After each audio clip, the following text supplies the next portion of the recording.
George Floyd, Breonna Taylor, Ahmaud Arbery, Tony McDade, and Deion Johnson. We must remember their names and the names of those who've either been silenced or lost their lives to police violence. Black Lives Matter today and every day, and it's on us to continue the fight against police brutality and racial inequality. It's going to take a lot of work, and we have to hold each other accountable to root out racism when we see it in our communities. And we need to make sure that we're supporting Black communities and uplifting Black voices. We need to dismantle our own privilege, as well as the oppressive institutions that surround us. So the fight will continue, and we have to make sure that we're doing our part. We cannot let this be normal. We have to make this change, whether that's by protesting, signing petitions, donating to great charitable organizations, or supporting Black-owned stores, Black authors. Whatever you can do, whatever part that you can contribute, do it. Ask yourself how you can be better tomorrow. Yeah, and I would like to also say that we will have links in the description of ways that you can continue to help the Black Lives Matter movement, and make sure to get involved locally in your area, see what organizations are in your area that you can help and that you can be a part of this movement, because it's not a moment. It is something that has been important throughout America's history and continues to be important now, especially in this time of increased police violence and police brutality and pandemic that disproportionately is affecting Black lives. And it's everything is all connected. And the ongoing fight against systemic inequality continues. And it takes all of us in order to work to educate ourselves, to be members of our communities, and to dismantle these systems. So, reminder that links are in the description of this episode of ways that you can get involved.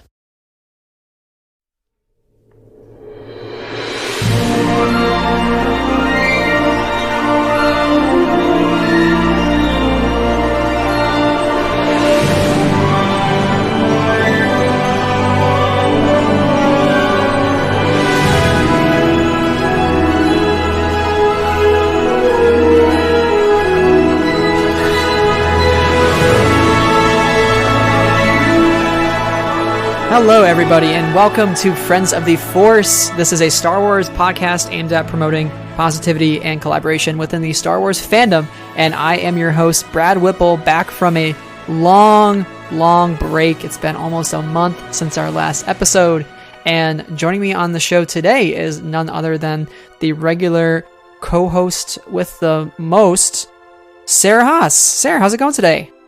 It's been a long day, but it's been a good day, and I'm really looking forward to talking about Shadowfall. So it's good.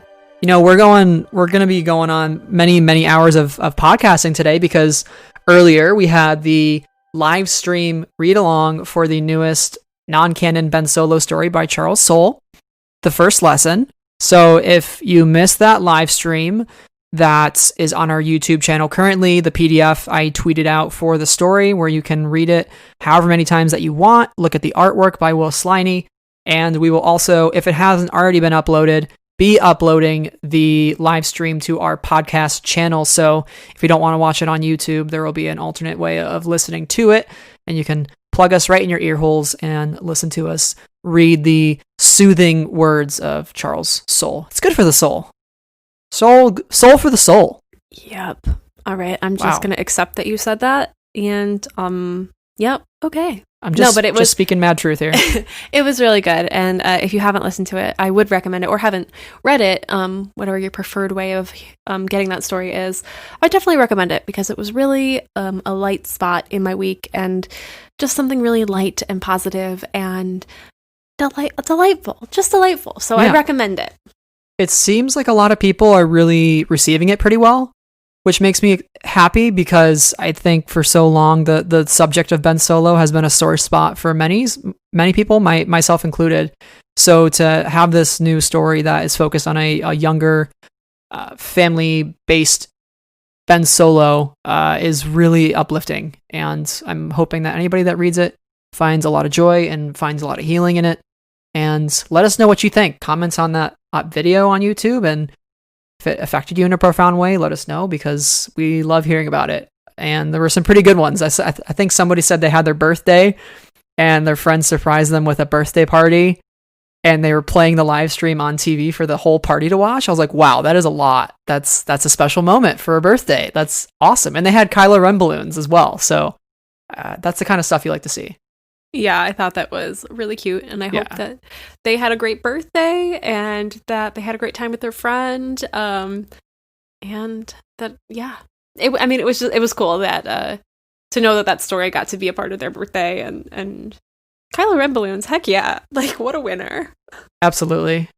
Well, again, we've been gone for quite some time, so how today's episode is going to work, we will be addressing some important news right up front on the show.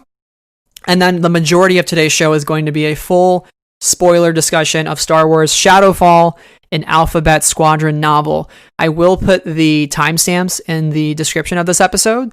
So in case you either only want to listen to the news or only want to listen to the Shadowfall review, you know exactly where you need to start.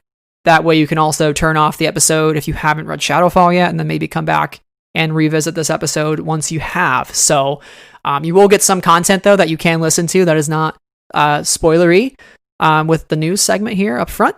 So we're going to get right into that, Sarah. So there's been a lot of news coming out of the Star Wars universe. We don't have it on the Google Doc here, but it's very important news. Star Wars Celebration is officially canceled.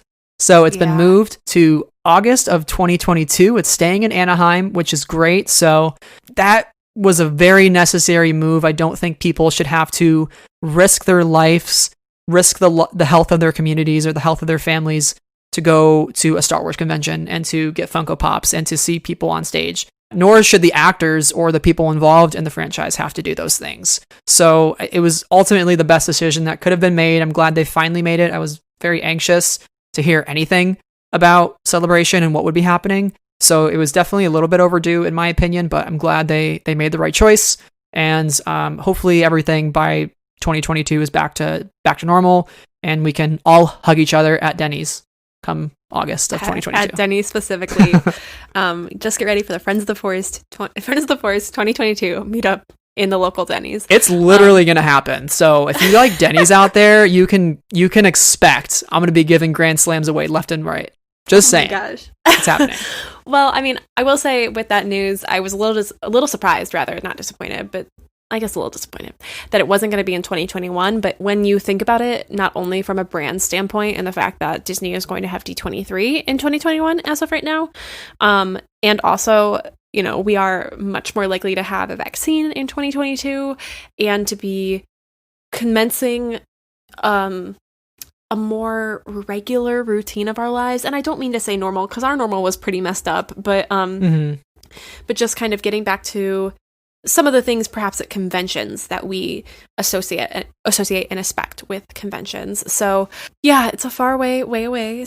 But I'm really looking forward to joining everybody in Star Wars Celebration at Star Wars Celebration in Anaheim in 2022. The cancellation of Celebration actually made me really sad, and I think you said disappointed doesn't mean that we wish it would have happened. We just wish none of what's happening had to happen, right? We wish that we could go out and hang out with people or, you know, have those personal connections one-on-one with you know, in person. It made me realize how much the con-going experience has become a part of my life since Star Wars Celebration 2019, because I went to Chicago and then I went to New York Comic Con. Now I want to go to D23, which is going to happen next year. I'm ready to go to Star Wars Celebration again. I had tickets to WonderCon, but that's not happening. That got canceled. So it makes me really sad to think that, you know, New York Comic Con's probably next, honestly. It's also by Repop and they're not going to have it, which last year we got a lot of Star Wars news out of New York Comic Con. So hopefully they replace it with something virtual if they don't go. I can't say I would go if they still had it because, you know, 90,000 people in the small Javits Center. It's actually pretty large, but that's not my idea of health and safety. So I'm hoping that next year I can go to D23, that it's safe, and that con going can become a part of my life again, because it's well missed. It's sorely missed, and it's my favorite experiences throughout the year. It's what I save all my vacation for at this point. Yeah, I mean, it's always a fun time, and getting to be around other like-minded people who really just have the same passion and level of passion for like Star Wars or other franchises or properties or movies or whatever that, you know, we all love. So hopefully we'll get back to it in the future. My last convention was C2E2 at the top of March, and to think about how quickly everything changed is just wild. But anyway, let's look towards the future. Yeah, the future. But to look towards the future, Sarah, we actually have to go 40 years back in the past, because it was finally announced after many, many, many hints throughout the day from Tom at Del Rey. Tom, you kept teasing us. You're driving me crazy, but I'm glad it worked out, and I'm glad it was worth the wait and the teasing, because come November 10th this year, we are finally getting, from a certain point of view, The Empire Strikes Back from Del Rey. So this is going to be similar to the book that came out a couple years ago. It's going to chronicle 40 background characters from the movie to retell the story through the eyes of creatures, droids, the Dagobah tree. It's going to be everybody that you think you wouldn't know about. Wilro Hood, what's with the ice cream container? We're finally going to get an answer to that. Like, that is probably the thing I'm looking forward to the most. That's just crazy.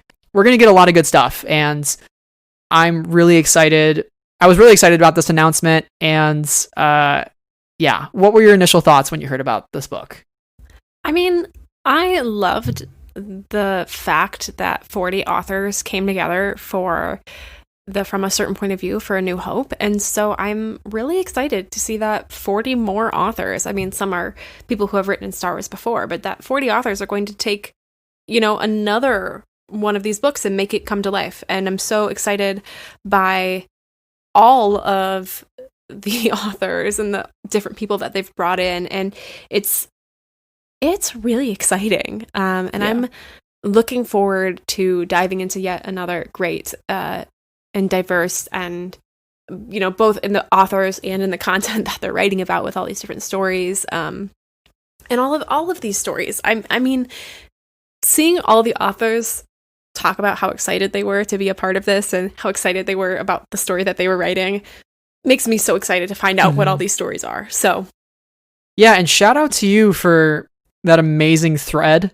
keeping track of all the authors, because Del Rey was like, yeah, we'll have the full list on Monday, and Sarah is like, hold my beer, and she put together this amazing thread from all of the different authors announcing on Twitter with the hashtag that they were going to be a part of the book.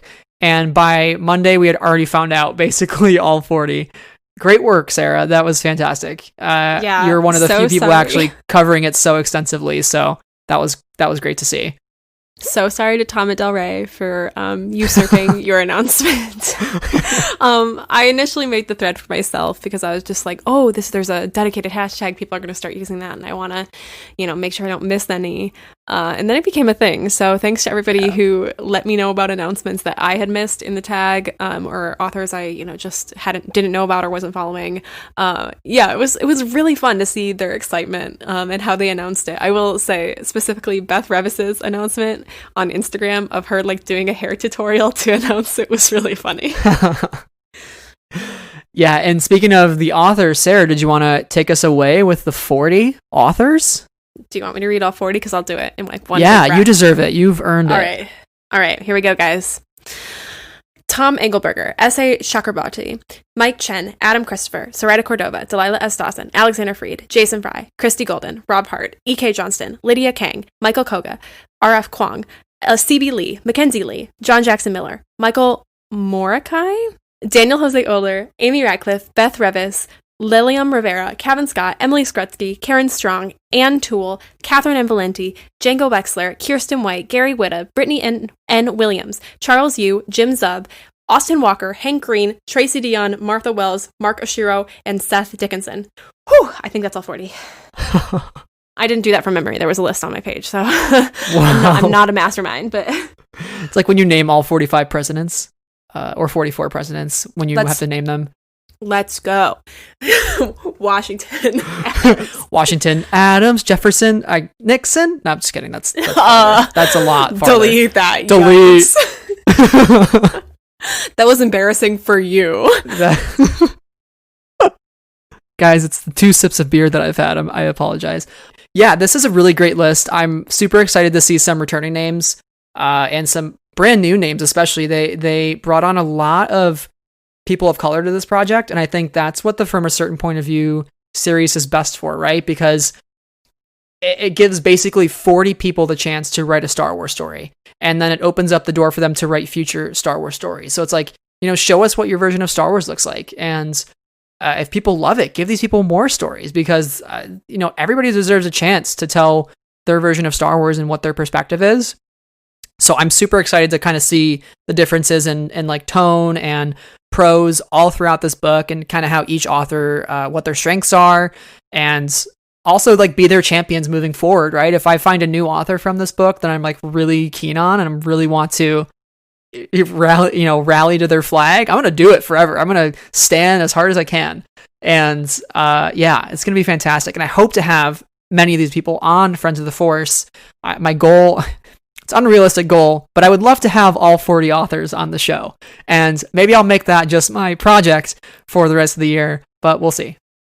Yeah, you're only getting author interviews from now until the end of the year. Sorry to all the people who aren't book people on this podcast. I'm kidding. Gonna have to crank out more content, I guess. I mean, yeah, I would say that already looking at this list and learning about some new authors, to me, I have already found a couple of books that I have put on my TBR. Specifically, I'd like to highlight Lilian Rivera's upcoming Never Look Back, which is an Orpheus and Eurydice retelling set in the Bronx. Like, I did not know this was a book that was going to be happening, and now I do, and I'm thrilled. Like, I'm so excited. This is probably now my number one book coming out this year. So I love this book because it's telling me about all these new authors I didn't know about or haven't yet read from, that are, is allowing me to get into all these new authors. So I'm super excited about it. And we only know a couple authors so far, and specifically what they are writing about, per StarWars.com. So Austin Walker will explore the unlikely partnership of bounty hunters Dengar and IG-88 as they pursue Han Solo. Holy crap. Wow, give me that story right now. I want to know all about Dengar. I've wanted to know all about Dengar. And I want to know about IG-88. Like, is he the IG bot that's in, like, the Ugnaught room where C-3PO is? Because there's an IG unit sitting on the ground. Is that him? Did he get blasted? I just want to know. Hank Green, he's chronicling the life of a naturalist caring for tauntauns on the frozen world of Hoth. That is the softest thing I've ever heard. Wow. That feels so Hank Green, and I'm so looking forward to it. Perfection. Tracy Dion delves into the dark heart of the Dagobah cave where Luke confronts a terrifying vision. We're getting the personification of a forest, basically. This is going to be really interesting. I hope we get some weird forest stuff. Martha Wells will reveal the world of the Ugnaught clans who dwell in the depths of Cloud City. Mark Ashiro will recount the Wampa's tragic tale of loss and survival. And Seth Dickinson interrogates the cost of serving a ruthless empire aboard the bridge of a doomed Imperial starship. There's a lot, Sarah. I mean, Empire Strikes Back, if you're talking about background characters, this might honestly be one of the movies that has the most potential out of anything, I feel like. Maybe with the exception of Return of the Jedi, just based on, Jabba's palace, obviously, but which we'll get that book probably in a couple years if this one's successful. I'm really excited. Who are you most looking forward to learn more about in this book to wrap up this conversation? Do you mean like characters I'm looking more forward to? Like background characters that you would love to learn about. I literally don't have an answer for you. No, I haven't watched The Empire Strikes Back in a hot minute, to be super honest with you. And it's not one of the ones that I always go back to, so I'm not like a super detail person in general. So I don't know. I'm really looking forward to, because I'm assuming they all watched it and they all submitted, like their choices of who they're interested in writing about. So I'm really curious to see, or at least that's how I understand it. So I'm like super excited and curious to see what stood out to all the authors. Yeah. Rather than like what I'm, looking forward to. I'm really excited to see the points of view and what is unique about The Empire Strikes Back to the authors that are writing about it. I'll list a couple of things that I really want to know more about. I want to know more about Bosk, the Exogorth that the Millennium Falcon gets trapped inside, the space worm. I want to know more about General Veers, Wilro Hood, and a Lobot story would be a lot of fun. Oh Give my me gosh, some if Lobot. there's not a Lobot story. if there's not a Lobot story, this is not a real Empire Strikes Back book. We should throw it out and start anew. Because so who's writing the Lobot story? Tell us now. So I'm really excited, and just speaking of 2 comments made from some of the Del Rey editors. So Tom, he said on Twitter, you know how we often say Star Wars is at its best when it is weird? From a certain point of view, does not shy away from the weird, which I love to hear. And Elizabeth Schaefer, who's the Del Rey creative director, she said the unofficial subtitle for this book is Gay and in Space. Which, let's just talk about that for a second. We need more of that.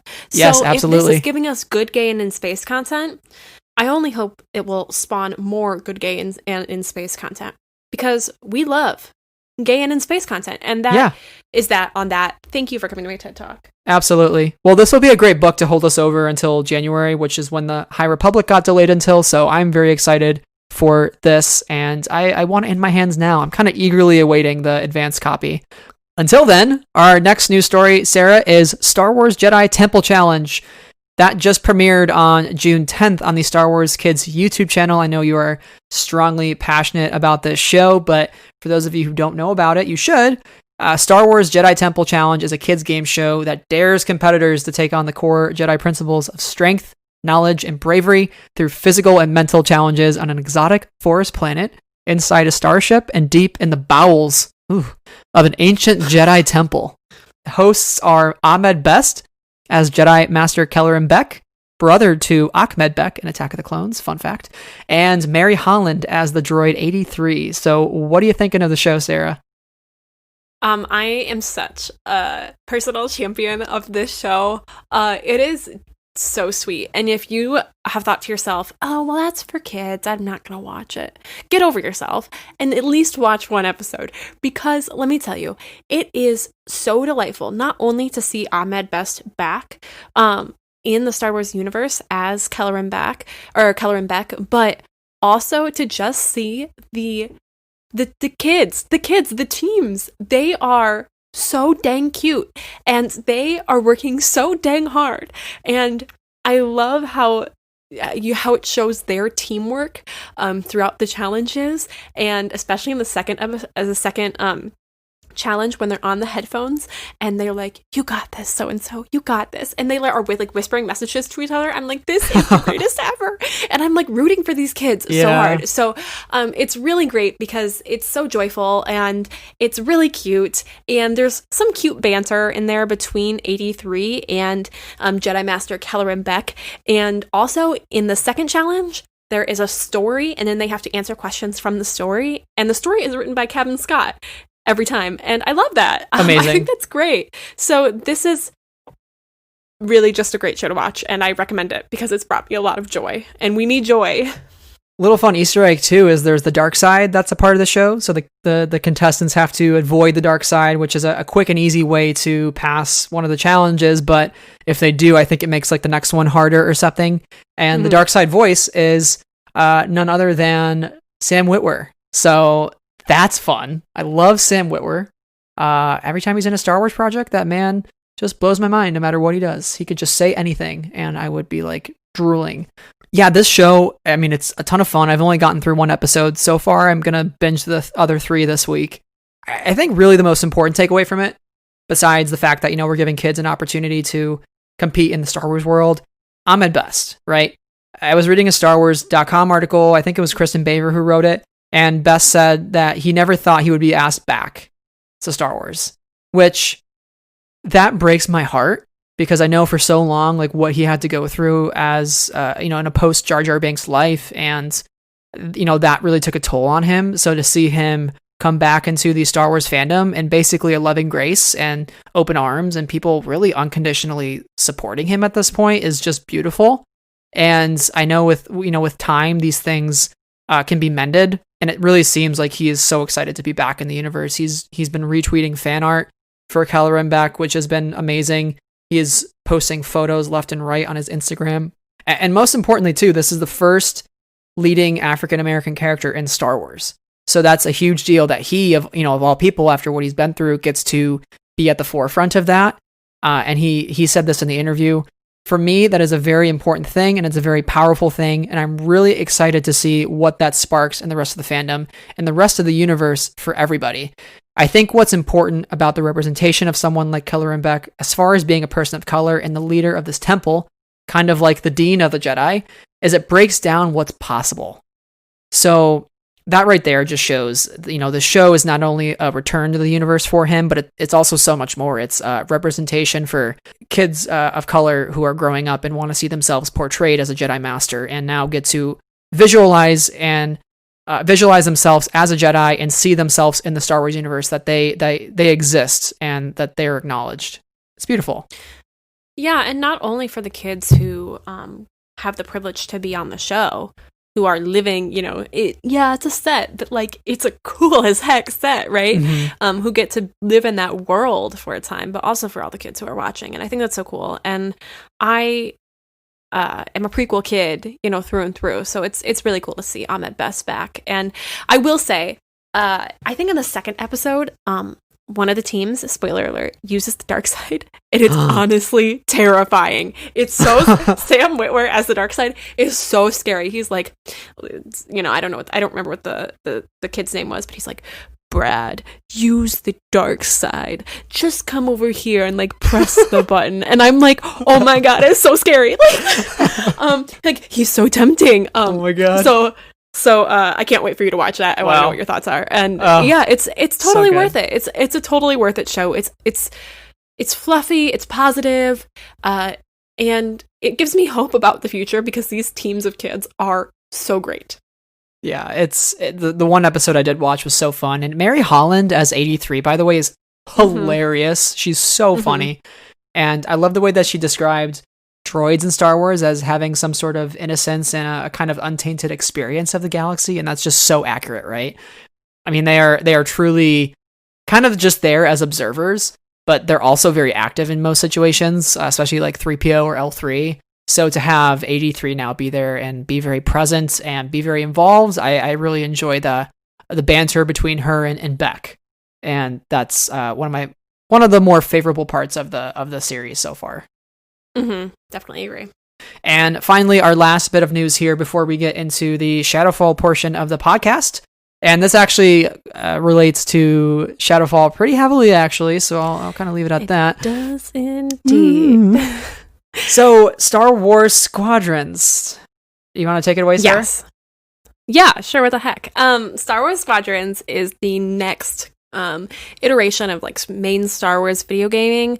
It comes out October 2nd, PS4, Xbox, PC, and it will have VR, which is really interesting. And it's a flying game, as you might assume from the title if you haven't heard the news. And the story is about Vanguard Squadron, who may or may not be mentioned multiple times in Shadowfall. So that makes the connections there really interesting. So Vanguard Squadron is described as fearless to the finish. They're led by Lyndon Javes, who rose to the ranks after Alderaan's destruction, and he's a commander. And then we have Titan Squadron, who are their Empire Empire enemies, led by Teresa Carroll, who has unshakable loyalty.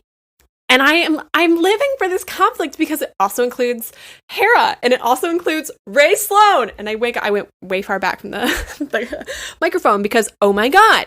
And Wedge Antilles. Yes, and Great. A ton of new planets. And so lots of different customizations, like in your ship, like you're actually gonna get to be a squadron fighter on both sides of the war, which fascinating. And I'm kind of excited about it because it sounds really cool, and I'm really excited for other people to play it. But the truth is, I get really sick at flying games, and I barely got through the Battlefront campaign because the flying maps and parts of the campaign were so hard. So this might not be a game for me to play, but for me to watch Let's Plays. But I'm really hoping that everybody likes this game, and I'm hoping that the story is good. Yeah. So, what are your thoughts? I'm really excited about this.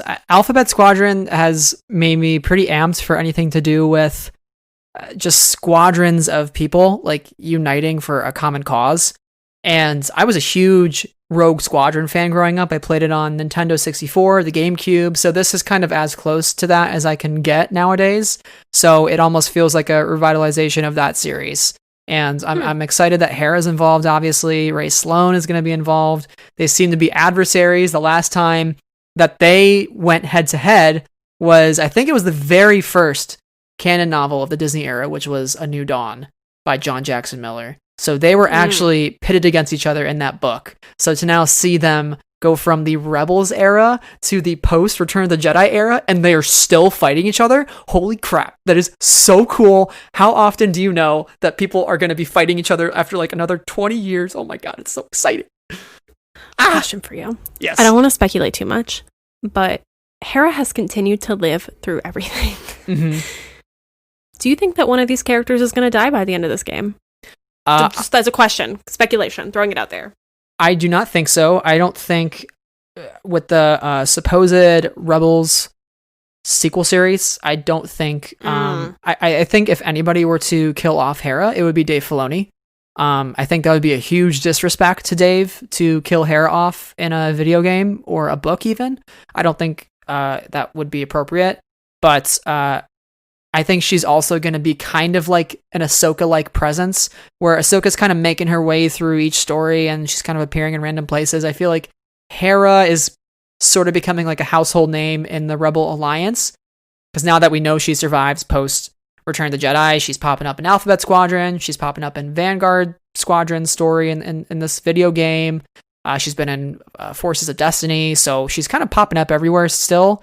And I think they want to keep her around. I think and she's in she's in The Rise of Skywalker, right? She's flying the Ghost in the final battle over Exegol, right? We imagine. So she is very much involved, and I love that. So I would be heartbroken. I'm very disappointed, but I don't think that'll happen. Oh, well, then she's not going to die if she's in The Rise of Skywalker. Yeah. Hello, Sarah. Hello, Sarah. Get it's on okay. the program. We forget that movie. It's fine. Sorry, guys. Forgot a whole movie there. But yeah. Yeah, so I'm super excited. I'll definitely be picking this up come October 2nd. I actually have that week off because I was supposed to go to New York Comic Con. So instead, I'll just be home playing Star Wars Squadrons all week. Wait, I'm such a dummy. Why did I ask that question? If Aftermath takes place after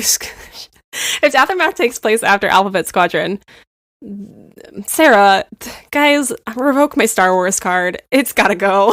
It's been revoked. I'll hold it here until I deem you ready to take it back. So... I'm giving it back now, actually, because we have to talk about Shadowfall still. Yeah. So, yeah. Forgive me for my stupid ass flub, everybody. One thing I will say, of all the planets that I'm really excited to see in this game is Yavin Prime. It's the red gas giant from A New Hope that the Death Star orbits around. So that's really cool. Hell yeah. Yeah. Going back to Yavin. Let's do it. So, yeah, that's the news. So, again, we got From a Certain Point of View. Celebration's canceled, Star Wars Squadrons is coming, and Jedi Temple Challenge is lit AF. So hope you all enjoyed the little bit of news crunch that we've had to kind of go through at a quickened pace since we've been off for so long. It took way too long. Yeah, we set a timer for ourselves and we definitely exceeded that. But at this point now, we are going to be turning it over to our spoiler heavy. We are going full throttle on the spoilers here, folks. First, Shadowfall, an Alphabet Squadron novel by Alexander Freed, came out June 23rd from Del Rey, and we are going to be talking about it. And some wonderful news, too. If you enjoyed Shadowfall or you're looking forward to reading it, next Monday's show, I'm going to have an interview with Alex Freed. So make sure that you check that out. It's going to be spoiler-free, that interview, because I want everybody to be able to listen to it. But I'm really excited to finally talk to the man who made these books, because they're my favorite canon novel, and I'm really excited. So yeah. So without further ado, we're going to get into the spoiler section. You've been warned. If you want to stick around and don't care about spoilers, feel free to tune in. And we're going to be talking, we're going to be crying, we're going to be shouting probably. So if any indication of our 12 pages of notes. 14 pages of notes. So with that being said, let's get to it. All right. Overall thoughts. Wow. It would be improper for me to scream on this podcast, but imagine I'm like running around a room and like screaming and like flailing a little bit and freaking out. That's how I feel about this book. we could both go away from our mics, like at a pretty good distance, and just kind of like shout in the corner and see if the mic picks it up. Are we doing it? Yeah, let's try it. All right. Taking the headphones off because, you know.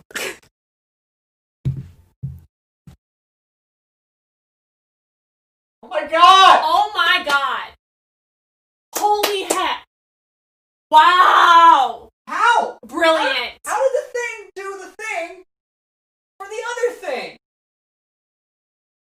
I said my piece. Ray Sloan! Okay, I'm back. So that was fun. I think I needed to get that out for like 2 weeks. So that was good. That was cathartic. I don't know what you said because I had to take my headphones off to go and yell at what I said. So I was just shouting. It was great. Yeah. I mean, I yelled "Oh my god" really loudly, and I heard you say Ray Sloan when I came back. So so yeah, honestly, Sarah, that's a mood. Yeah, this book. I'm just gonna say it right up front. Alex Freed is. There's like a certain pantheon of Star Wars authors right now that are just doing italics it. Like they are doing it. I would put Alex Freed in there. I would put Rebecca Roanhorse in there. I'd put Zoraida Cordova in there. I put Claudia Gray in there. I mean, they are just doing it. They're doing it right. They're doing something that when you pick up the book, you just can't put it down. And then there's such a level of detail and care that is put into these stories that I have the utmost respect for each of them. And Alex Freed especially, I never thought I would like a military-based novel as much as I'm loving this series. Somehow he does it in such a way that it means everything that he mentions is either a really important detail or a way to build out the universe. And he does it not in a way to kind of bash you over the head with military terms and military prose, but it feels significant. It feels like it builds on what's come before, and that is important to the story. Yeah, there's absolutely nobody doing it like Alexander Freed is doing it. And his style of writing, and he talks about this in his process, which, I mean, I bet you will talk about a little bit when you interview him next week.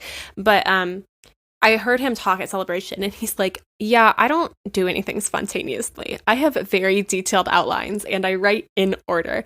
And honestly, I understand that when I read his writing. Everything feels so precise.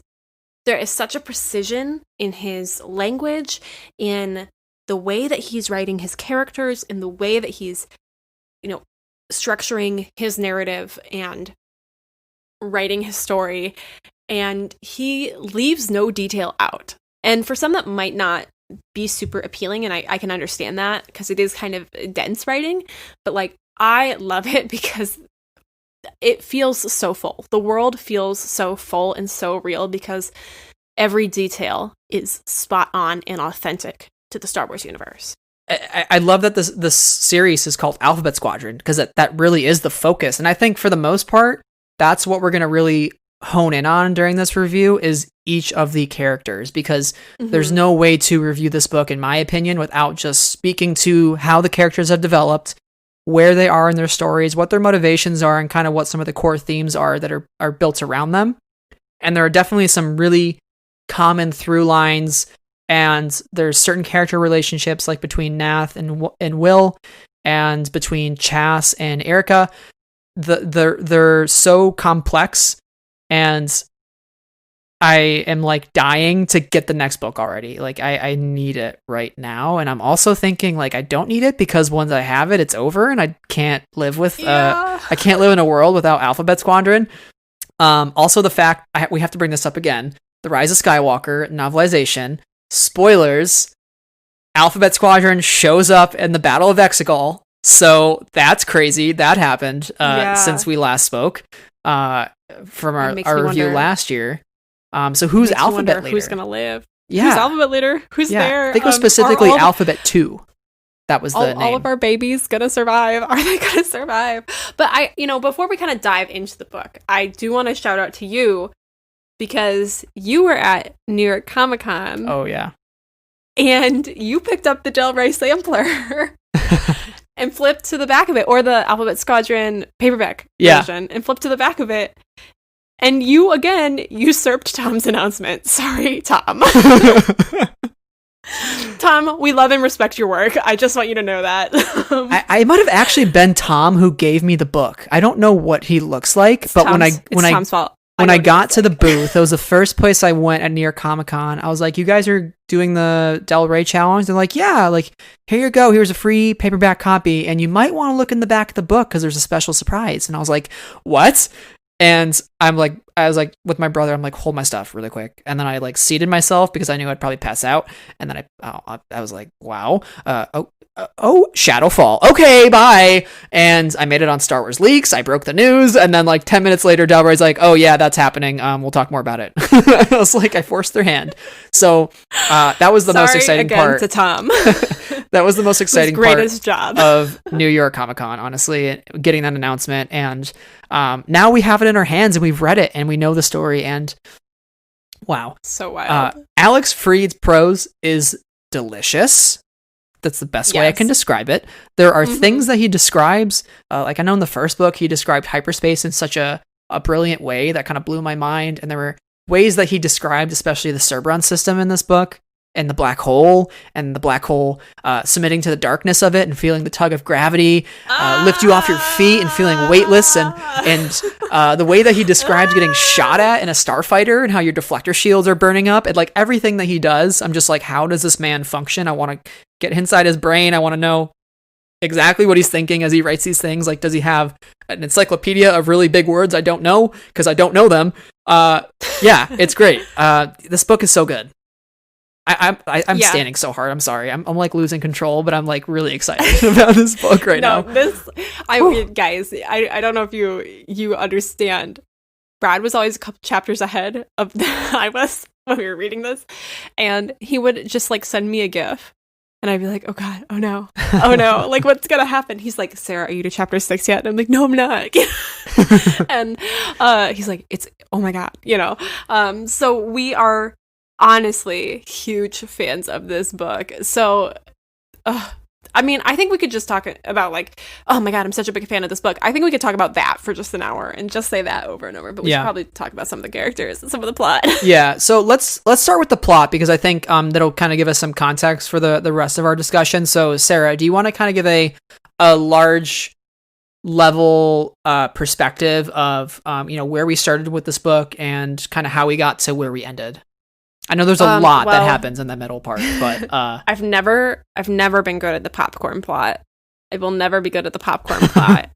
I don't know why we ever did it in Bebo's book report, but basically the idea of this book is that Alphabet Squadron is in the Cerberon system, and in the Cerberon system, they are intending to set a trap for Shadow Wing to come, and then they're gonna knock out Shadow Wing because they haven't seen Shadow Wing in a while.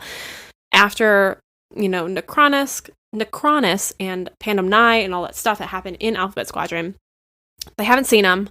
They've been recouping, and so they're setting this trap. Well, doesn't go to plan.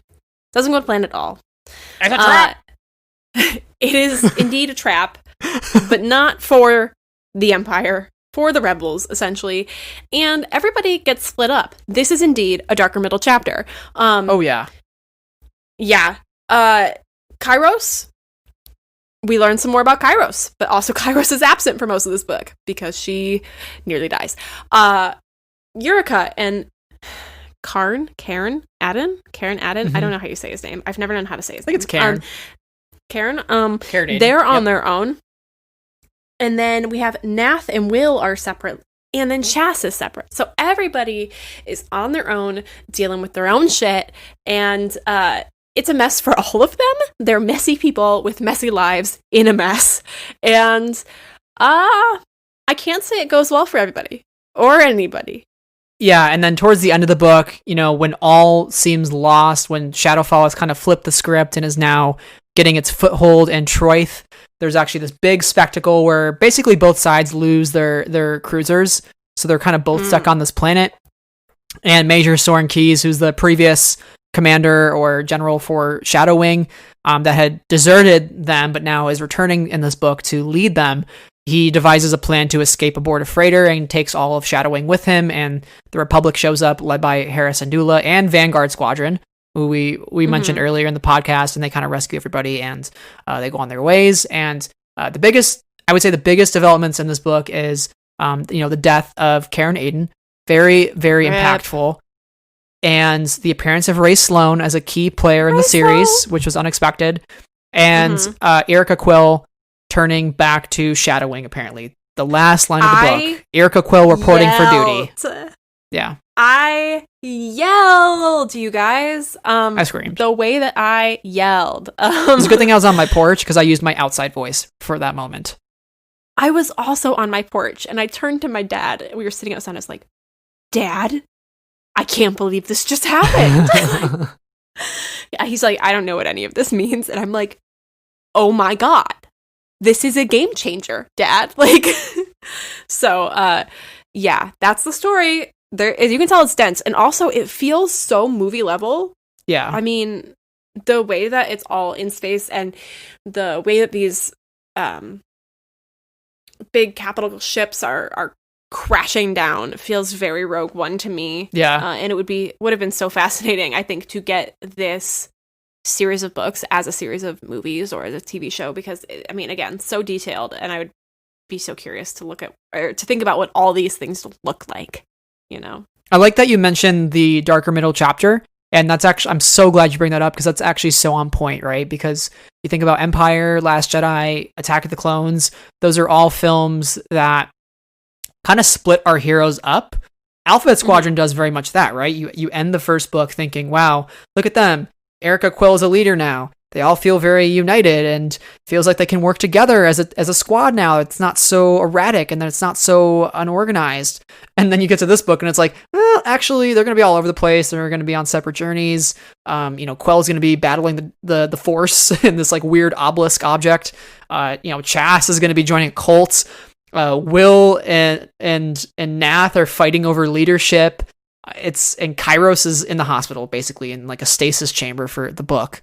So it's I think that's what this book does really well, right? Because it isolates each of our heroes of Alphabet Squadron and really gets us inside their mind. We learn a lot about their pasts, which I think that's probably one of the core themes of this book, is confronting your past and figuring out how you're either going to stay beholden to it or move on from it. I think that's probably the central focus of the book, or the central like core. And we'll get more into that too as we talk through some of the characters' journeys. But what this book did with character development is just continuing to show why Alex Freed is just doing it like nobody else. The fact that he has a whole trilogy with these characters, I think he has it completely mapped out. I think he knows exactly what he's doing, and I know we're gonna have our heads explode for the third and final book. I loved the Aftermath trilogy. That's one of my favorite Star Wars books outside of the series. And this is now going to be up there with that.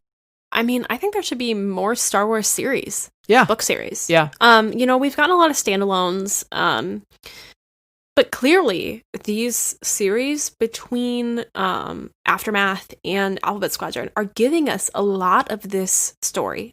I mean, they're giving us specific parts of the story, yes, but they're giving us a lot too. And yeah, I mean, the person in the character development, that's probably doing it closest to Alex Freed is Claudia Gray, with her impeccable characterization of Leia throughout her various Leia books.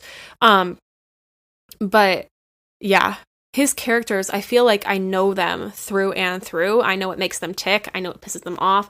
I know what weaknesses they have that are going to be exploited. Like, I feel like I know them, and that makes me feel so connected to them, and also makes me root for them and yell when bad things happen to them, because I don't want it to happen to them, and I see it happening, and I'm like, you are falling into a trap that was built for you. Yeah, I don't think I feel that way about I think this is the first time outside the movies or TV shows where I felt that kind of connection to characters, right? And it's really hard to get that in one single book. But to have the trilogy, like you're saying, it sits you in with these characters for 3 years. Think about this. Like next year, when we finish the third book, it's like this story has been a part of our lives for 3 years, which that's a significant amount of time for our life at our age, right? We've been on a journey with those characters, and that's emotional. Another great example is Delilah Dawson, right? She did Phasma with Vi Marati, and then she did Black Spire, continuing that story with Vi and Cardinal. And I hope we get a third book. I tweeted at her like last week, and she said that she had pitched the story for a third book at one point, and I was like, I would like to see it. Trilogies are the best way to go about that. And Del Rey, if you're listening, I hope you take notes on that, because I think the trilogies are working the best. Honestly, they're the most inspiring stories that I read, and they're super fun, and I'm just so invested. Also, Del Rey, if you're listening, I would like to respectfully ask you to make Resistance books about Resistance, books about Niku. Yeah, that's what I'm saying. Books about Kaz and Niku and Jaeger and Tam God. and everybody. Yeah, anyway, so that's all I have to say. Thanks, Del Rey. Bye. I'm really just kind of jaw-dropped by this book. I was reading the electronic copy, and then halfway through, I got my hardcover, and it was kind of nice to finish out the book with the beautiful, beautiful cover featuring Chas. And it's just a beautiful book. It's amazing. I love this book so much, Sarah. Me too. Yeah. Some of the most important chapters, I think, are chapter 6, A Straight Path to Tragedy. I think I texted you after I read it, and I was like, you need to get to chapter 6 immediately. Chapter 18 was the most mind-bending thing I've ever read from Star Wars, arguably. Chapter if anybody 20 can explain that, hold on. If anybody can explain that better than I can understand it, let's talk about it. Because please come to us in the at replies of our tweets and be like, let's talk about chapter 18 of Shadowfall. Because that messed me up. I will also say, continuing for Brad as he flips through the book, chapter 20, the end of chapter 20, when Hera returns, also the way I yelled at that, I literally was like, oh, no way. And then the end of 22, when it all wraps up, and yet doesn't wrap up at all, and everything is still a mess. So, yeah, lots of good stuff in this book. And also, I would like to shout out Alexander Freed for his chapter naming. There are some great chapter names, including The Winding Path to Victory, and then directly after chapter 6, The Straight Path to Tragedy. They're just so good. Buoyant Spirits and Something Less Than Celebration. What a fantastic chapter. Even my parents agreed when I asked them about it. The Joyous Togetherness of Shared Suffering. Like, nobody is doing it like Alexander Freed is doing it. Chapter 18, which has that extremely, mind-altering, out-of-body experience with the Sith obelisk object in Erica Quill. It's called That Which You Take With You. Holy moly, that's the quote from Yoda before Luke goes into the Dagobah cave. He says, "What?" Uh-huh. He's like, "I'm going to take my weapon. Take that which you take with you, or whatever. You'll only need that." Holy crap! Like, Erica Quill had her Force journey in this book. I don't know if she's Force sensitive. I don't think she is. But I think that chapter really illustrated how the Force can interact with non-Force sensitive beings, and also how she made sense of it. She thought of this obelisk object as a sort of more scientific thing, but it was really the Force kind of interacting with her. And we'll get more into that. I don't want to get too into the weeds, but just something like that, a Yoda quote being the title of a chapter, and then that chapter having to do with weird Force things, is excellent. And Sarah, you mentioned, things not being as great as they could be at the end of the book. Meg Dowell, she actually wrote a review for the book on Dork Side of the Force, and Alex Freed replied to it, and he says, "And I promise to do my best with book 3, tentatively titled, 'Oh wait, everything's fine after all,' an Alphabet Squadron novel." It's not fine after all, actually. I honestly have no idea how he writes these. I can't wait to hear your interview with him, because they don't have the look of it being a tome, because they're only 350 pages or so, but they feel like tomes. They are capital B books.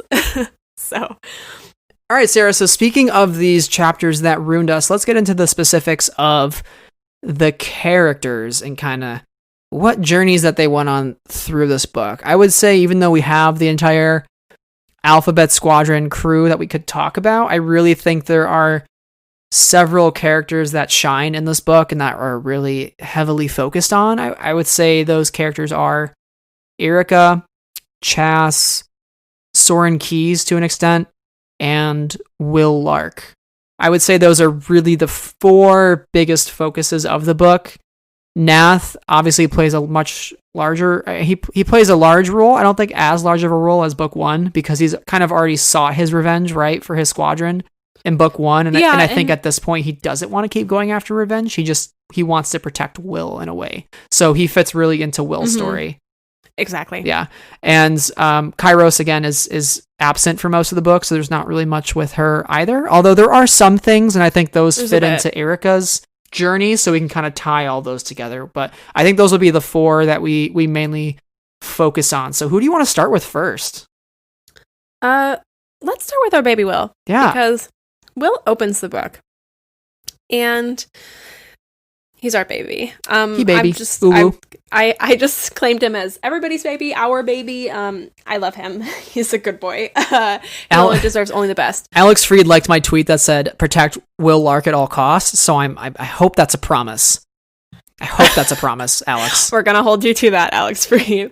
So I want to open by just reading the first line of the book.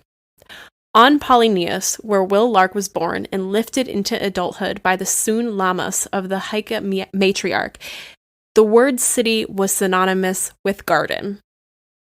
I love it. Yeah. I love it. It's great. I love him. I love Polyneus. I want to know everything about Polyneus. But the fact that this book takes place in a city planet that was Coruscant before Coruscant and in Troith, and the idea of applying that city as a garden, or just thinking about these things as natural and things that grow, and it also gives us insight into Will's character as somebody who is it feels very calm, it feels very innocent and caring of others, and I also think that describes Will. So, what did you think about the opening line specifically? Well, I love how you use the words innocent and caring, because when you think about Will as a pilot, he spent his life growing up flying Sir Avkas. And there's such a naturalistic connection with those winged creatures flying on Polyneus that I love how Will throughout the book is talking to his A-wing, but he's thinking it. He's not actually saying it because he doesn't want the chatter to get picked up by the other pilots, because he was they're going to think I'm weird if I'm doing this. I can't I can't risk my reputation and be forever burned for it. But although they all know he's weird anyway. Yeah, and I love the fact that they all kind of know too about the legend of the pilot from Polyneus. They know how skilled he is, because there's only, I think if I remember correctly, there's only certain amount of people that make it off that planet to actually be pilots, right? They kind of graduate into a certain next level. I think they sent 120 pilots, and I think at one point in the book they're called the terrorists of Polyneus. By somebody in the Empire, which I was like, oh, that's bold. I'm curious. Yeah. The way that they are made legend, in a way, is really cool. And also, I mean, Will Lark assumes his own legend status by assuming the name Alphabet Leader. Yeah.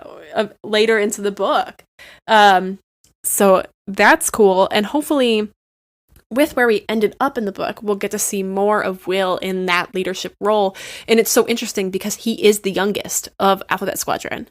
He is so out of place within the rebellion, which makes him such a fascinating figure. And his relationship with Nath and the juxtaposition between these two men who are totally opposite from one another is really at the forefront of Will's story in this book, which I think is great. And I always imagine Will as a very small boy, short, kind of, skinny.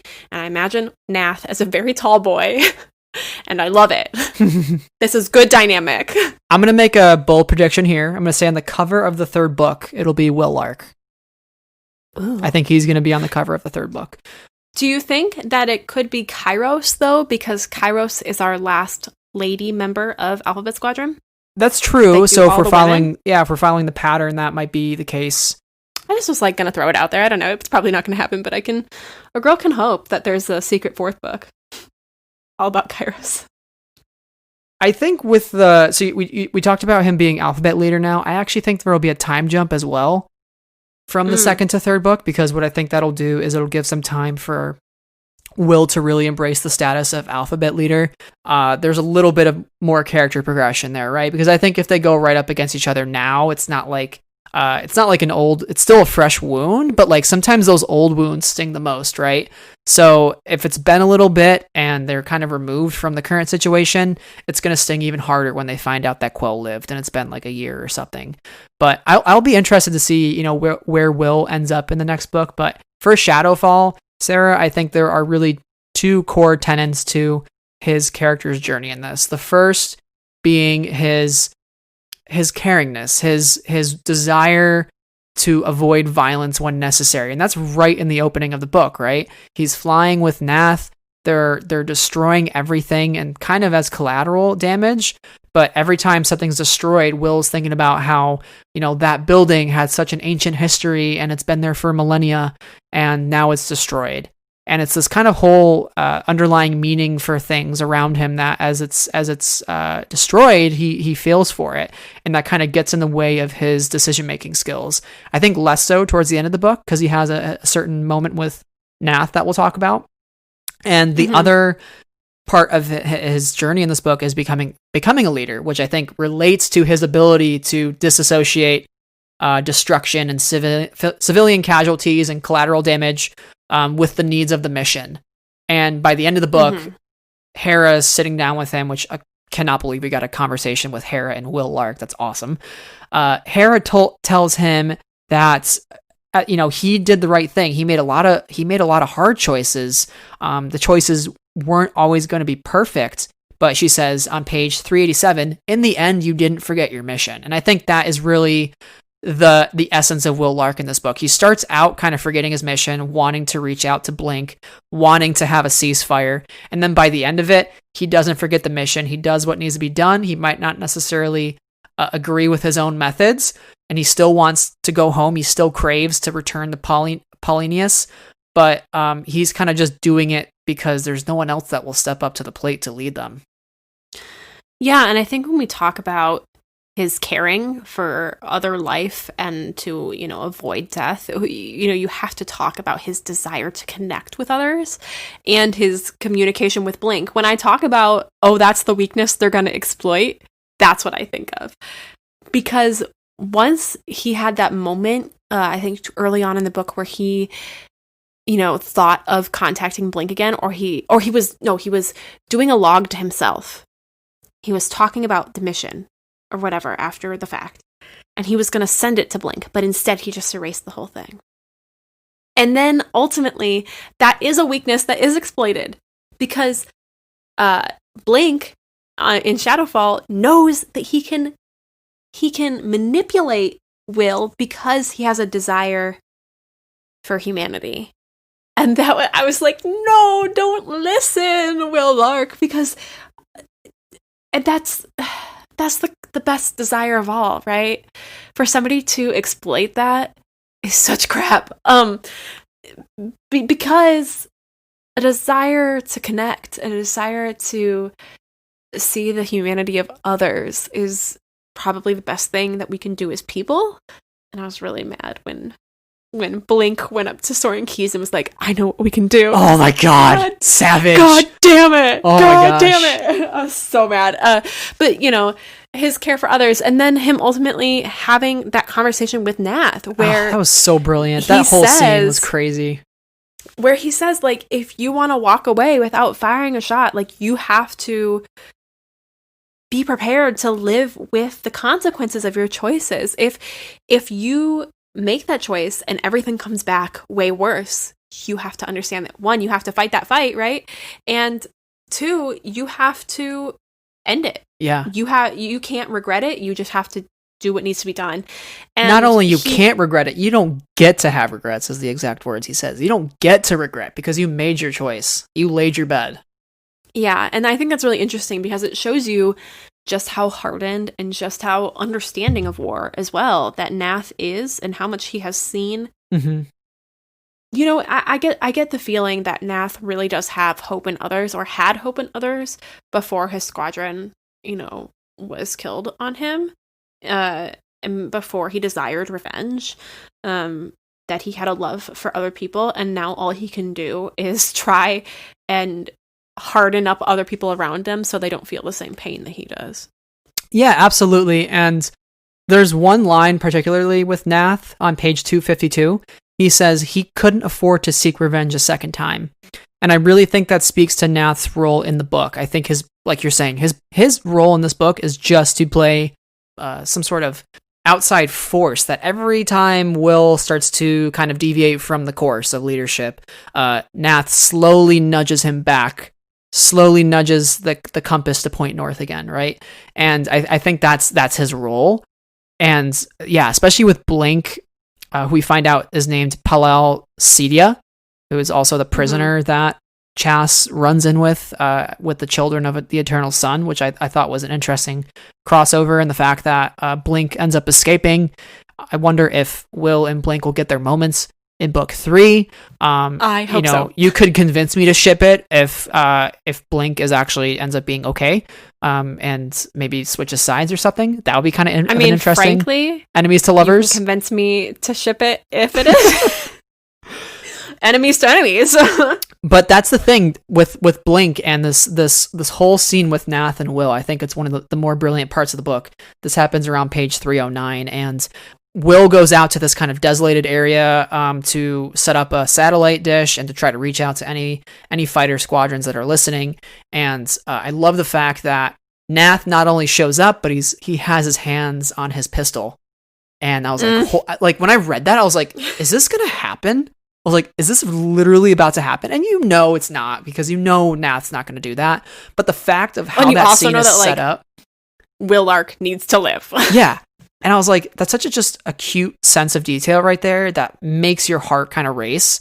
And without that, without that small detail of where his hand is placed, you don't kind of sense the stakes of that scene. So that's another way that Alex really sets up the scene brilliantly. But I love how Nath is like, what do you think's going to happen? If you set up the ceasefire, do you really think that Shadow Wing is going to retire after just a 1-day ceasefire? You don't think they're going to go right back to Operation Cinder at some point?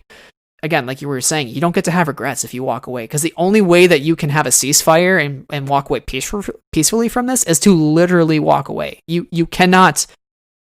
Your desire for good and for peace is interfering with the needs of the mission. So you have to choose.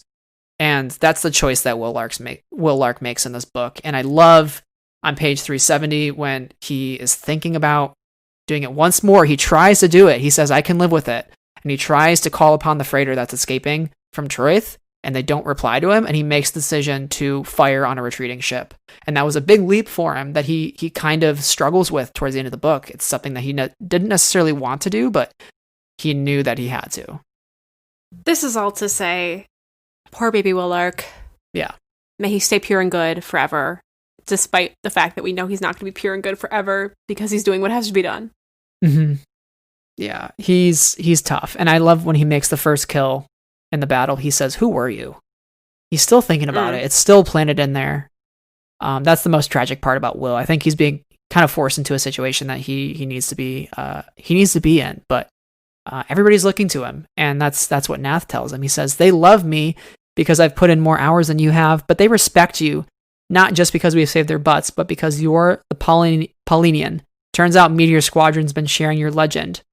I don't want command of these people. If you don't take it, no one does. And that is Will Lark in a nutshell for this book. He rose to the ranks, and I'm so excited to see where this next step in the journey, this next and final step, takes him.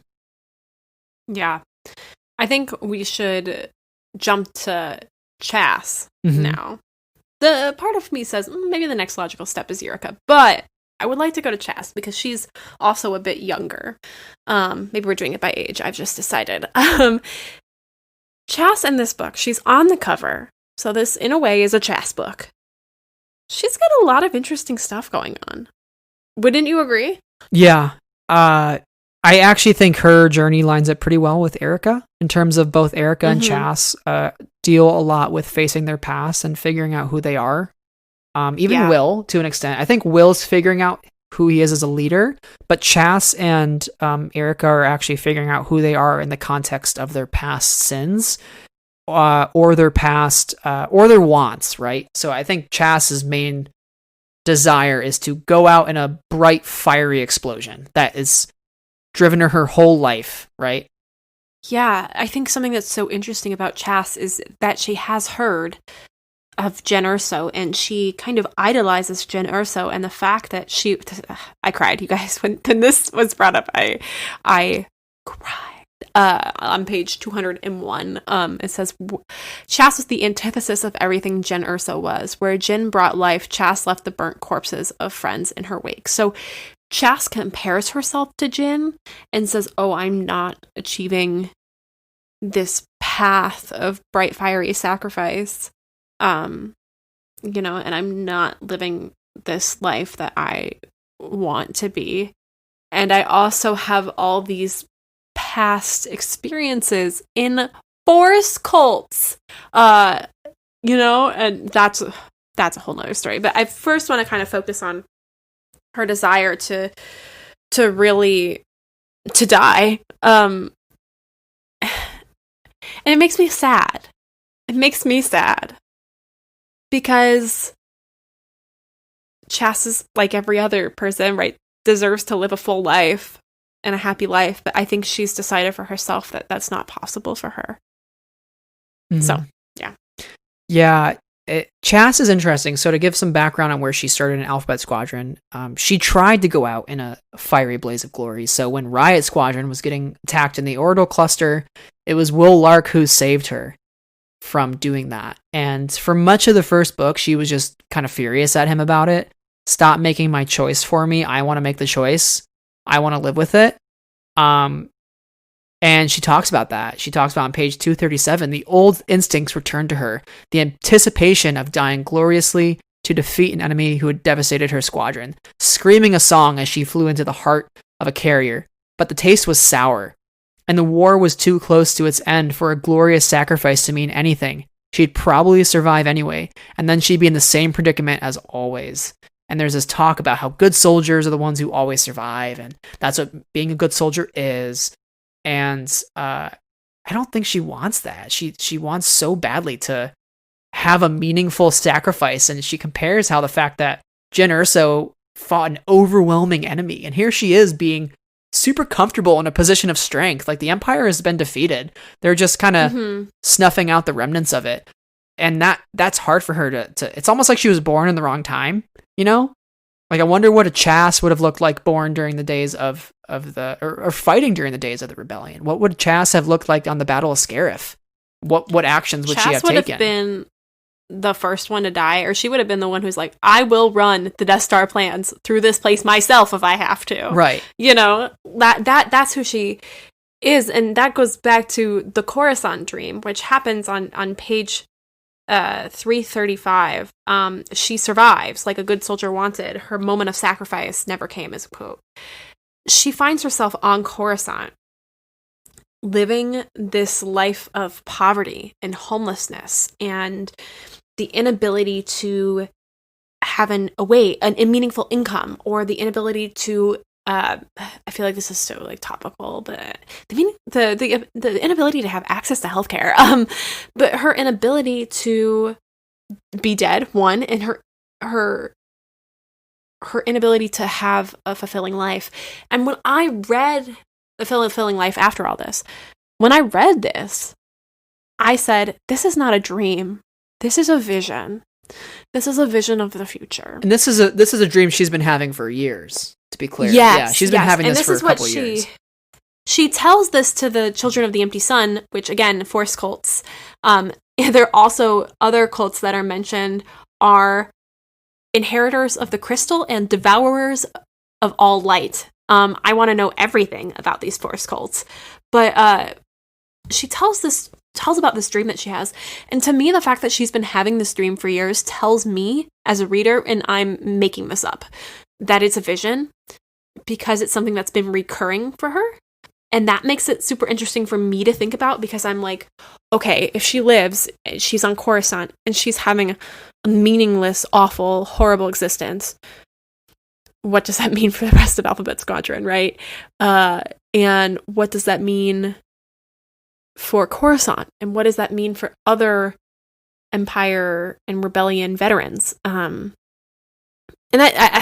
that scene really kind of messed me up because it felt so sad. It reminded me of the Jar Jar as a clown scene in Aftermath. Mm-hmm. And you're like, this is sad. This is just kind of sad. Yeah. Yeah. I feel for Chas because I sympathize with her desire to do something that she's like, to do something meaningful or that feels meaningful to her. And also to like reckon with the past that she's had in these cults. And she's aware that they're cults, you know, and that they're not really healthy and not good environments for her. And she hasn't found a way to live, capital L. It makes me sad. Mm-hmm. Yeah, I mean, it talks about in the dream, you know, she specifically thinks there's no Death Star, there's no Scarif. Quote, her moment of sacrifice had never come. Mm-hmm. Makes me think that in the third book, I think she'll die.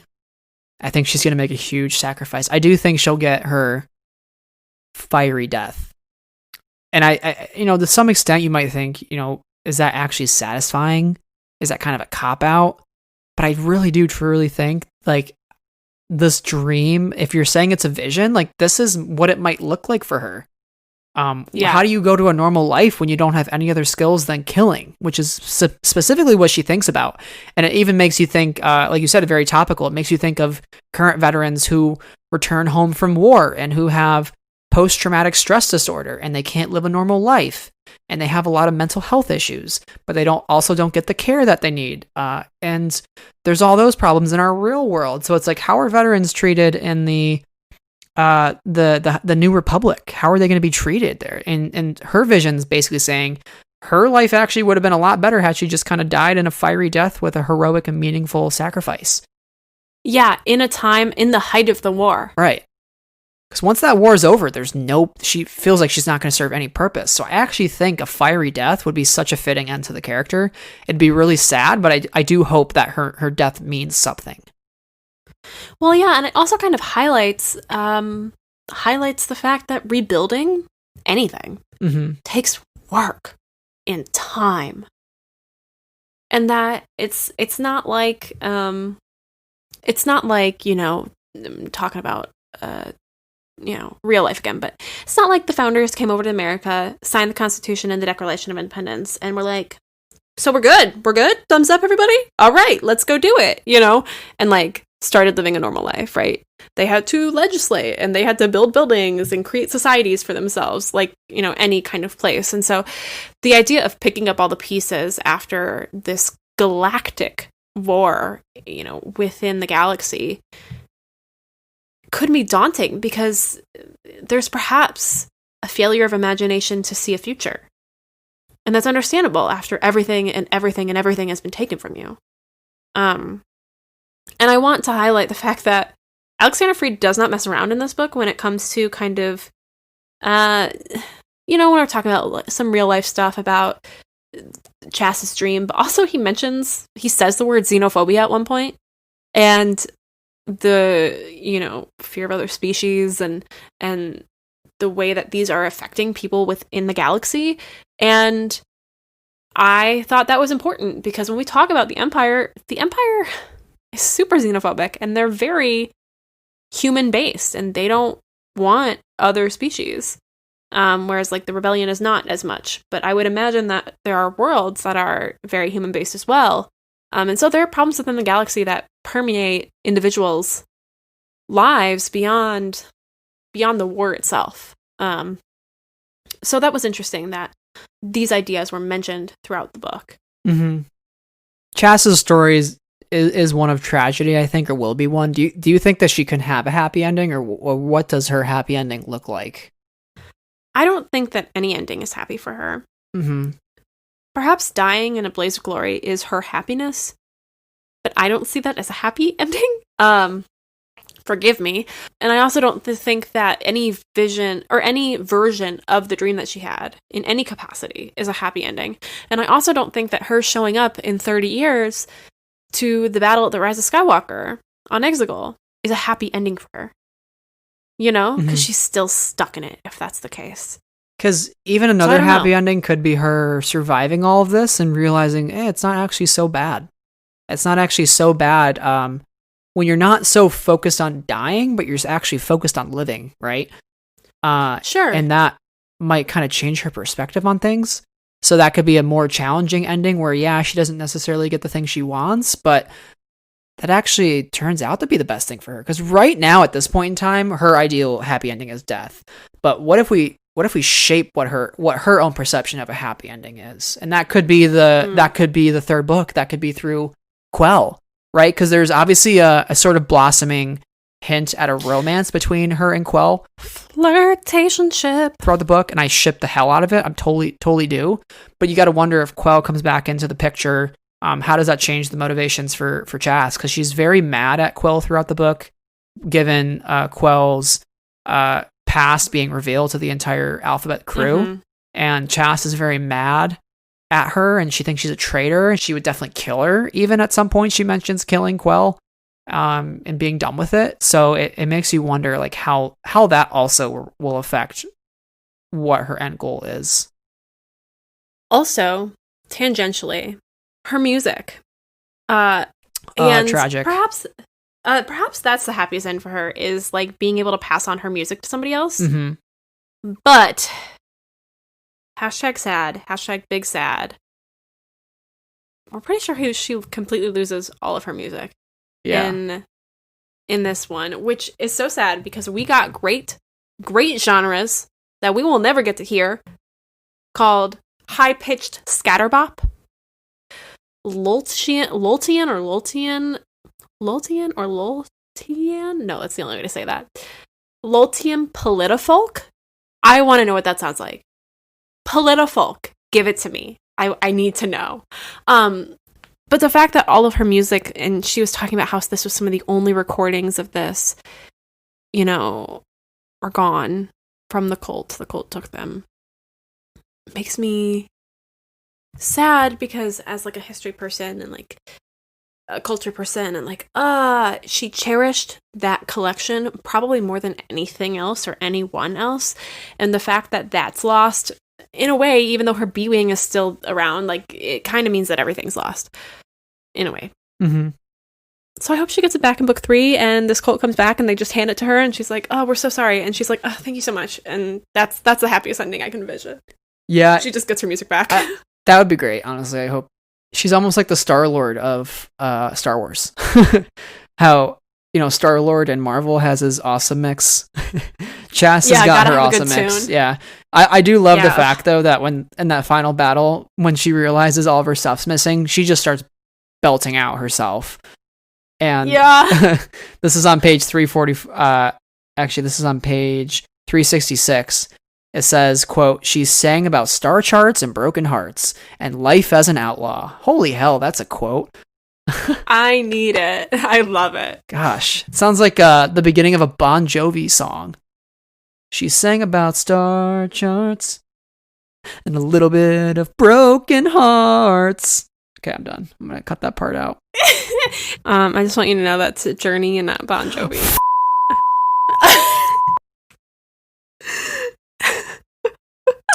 That was embarrassing. That was embarrassing for everybody involved. Hey, we both had embarrassing moments. You had an embarrassing culture moment. I had an embarrassing Star Wars moment. This has been a rough one for us, apparently. Fine. Speaking of rough ones for people, so I've pretty much said my piece with Chas, and I think we can move on to Quell, who definitely had a rough one this book, Sarah.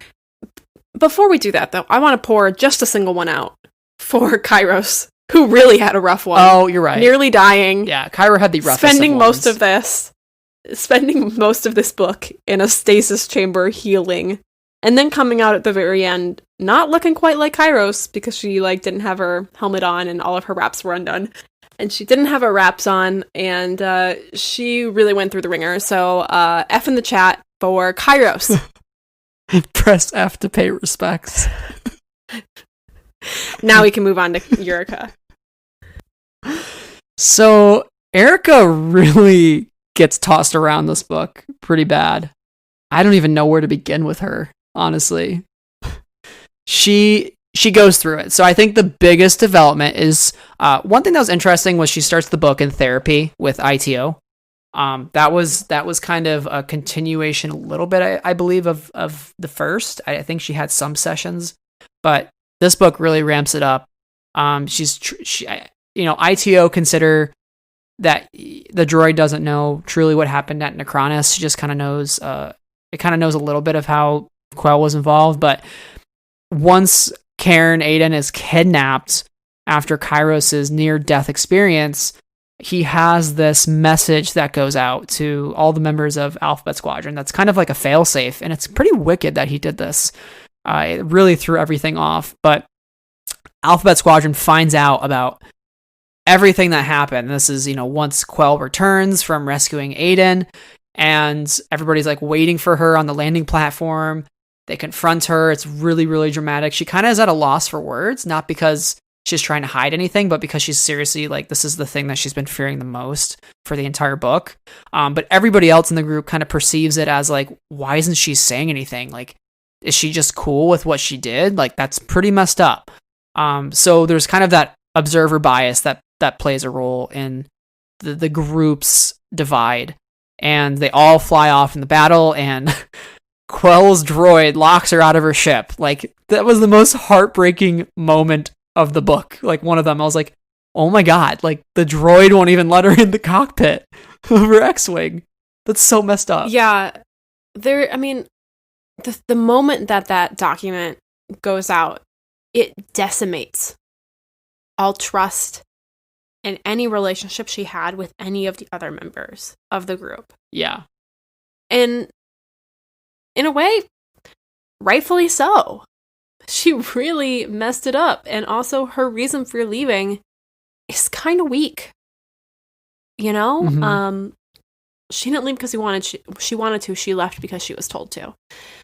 And man, that really makes me think that the third book, she is at least going to start bad and report back everything she knows about everybody, which hurts me.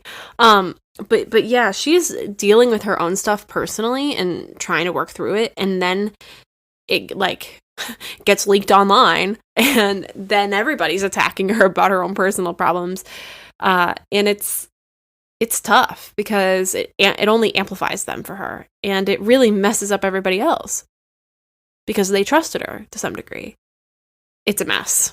It's a mess. It is a mess, and I really think she could have come out a little sooner and told everybody, and that's one of the big things in Star Wars that causes the most issues is secrecy, is concealment, and Quell is a prime recent example of that. It's what happens when so many people place their trust in you, and if you keep something from them for too long, or they find out through the wrong means, then everything hits the shitter, right? So it's better to just confront people about the issue, let them know what's happening, and have it come from your own mouth with your own words and inflections and tone. And that Quell didn't get that moment, and Aiden kind of stole that from her, and she kind of holds a grudge against him. Then they go on this spiritual journey. So they're stuck. They crash land on this planet, or this like asteroid that is slowly orbiting into the black hole at the center of the Cerberan system. One of the big things is we find out a little bit more about Aiden.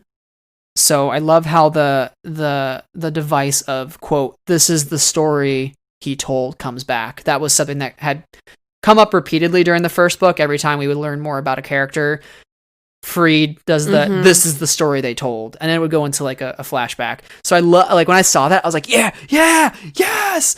I was really happy to see that. But then from Aiden's perspective, so we learn that he was once a financial journalist who got detained. I loved that.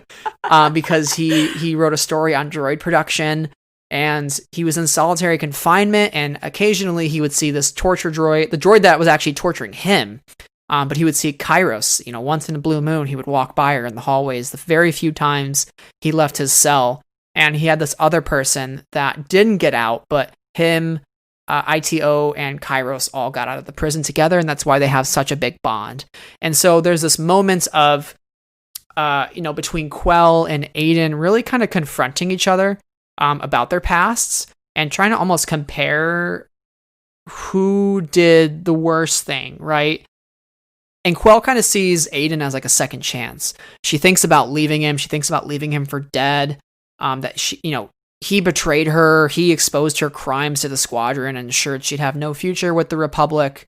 But this was kind of her second chance to care for him in his dying moments and to tell him the truth about Necronis and for him to tell her about his past, which she hadn't learned anything about. And it's kind of this really gentle moment. It's a gentle death. I really, it got me emotionally, like more than I thought it would. I didn't care too much for Karen Aiden. I thought he was kind of a scumbag, but really seeing him in such a vulnerable state got to me. But something that I really think was impactful was when she told him about her past, he kind of laughs it off. And she's like, "Why are you laughing?" And he's like, "We've all kind of done shitty things." And Quell's like, "Yeah, but I kill people. It can't be as bad as what I did." And Aiden says, quote, "I didn't kill people, you're right. You did more monstrous things than I could dream of, but my conscience bothers me just the same." And that's on page 331. So I think that right there just goes to show no matter, what you can't really sometimes compare apples to oranges because it could affect people the same way or worse. And there's probably a lot of demons that Aiden has carried around with him for so long that Quell never really saw through, but now she's seeing them in his final moments as he's kind of delusional and, coughing up blood and breathing like he's, in a whistling manner because he's like losing the capacity to exhale air. It's really sad. Yeah. And obviously at this point, nobody else knows what happened to him. And they had a certain care for him as well. And Nath was like getting coin on the side for missions from him or whatever. So he's lost that. But, the connection to Karen Aden is Ito, or ITO. I like to call him Ito. Ito! Who is really a fascinating character in his own right? Because we learn that he was a torture droid that was reprogrammed and escaped this prison with Karen and Kairos. But then in the very end, he's a torture droid again. RIP. I was so sad. But I was also like, holy effing shit. Because that was a stroke of genius. I'll bow down to Alexander Freed for that twisty moment that really messed me up. Because in this moment, Yurika is going into her own past and reliving these visions and being physically tortured by Ito in the name of getting into this obelisk to leave. And then it turns out that this was all just a nasty Ito thinking that she's a criminal and torturing her for good fun and lying to her. And then ultimately having no memory of Karen. And that him having no memory of Karen Aden kind of shows the fact that we're all going to be forgotten in a way at some point. And that, like, how will Alphabet Squadron forget him? And I think that's an interesting thought.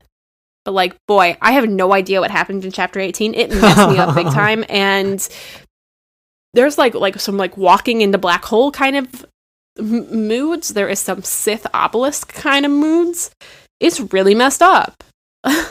So you can maybe talk about this a little more because I honestly don't know what happened. Yeah. It was a mess and trippy. And I was like, there was some weird Force shit happening. Mm-hmm. And oh my God, it's happening to Yurika. Yeah. I think this is a good point to transition because it's so closely tied to Ito and Karen and Quell. So the obelisk first appears on page 267 for those of you who want to flip to that. So they approach this sort of tower thing and Quell can kind of tell it's a millennia old. It's been there for so long. And it says, quote, her memory drifted to the Jedi Temple she had visited on the Karkrova moon. And that memory led to a vaguely recalled word she had encountered somewhere among Rebel propaganda videos. Sith. This is obviously a Sith temple or a Sith device.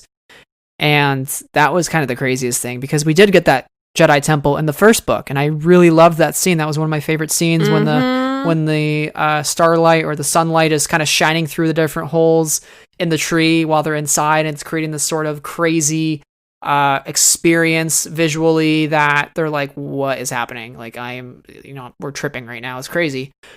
So that, and then the sands. Yeah. Telling the stories. Yeah. Brilliant. Crazy Genius. stuff. Alexander Freed. No one's doing it like him. They're trying to kind of figure out how to access it, and Ito is saying that this is programmed to read very specific biophysical signatures that are calibrated to certain physiological responses. So there's like your heart rate, your brain activity, and Ito kind of notices as Quill goes deeper into her own mind, the more processing power it demands. I think at one point he says there was a huge electricity surge and she's like screaming, but then when she wakes up, the surge dies down and it's no longer active. So clearly this tower is like looking for a very, very specific response, and it's really hard to make sense of it because I don't know exactly what it's looking for. If we're thinking along the lines of the Sith, like anger or hatred or suffering, maybe it's looking for suffering.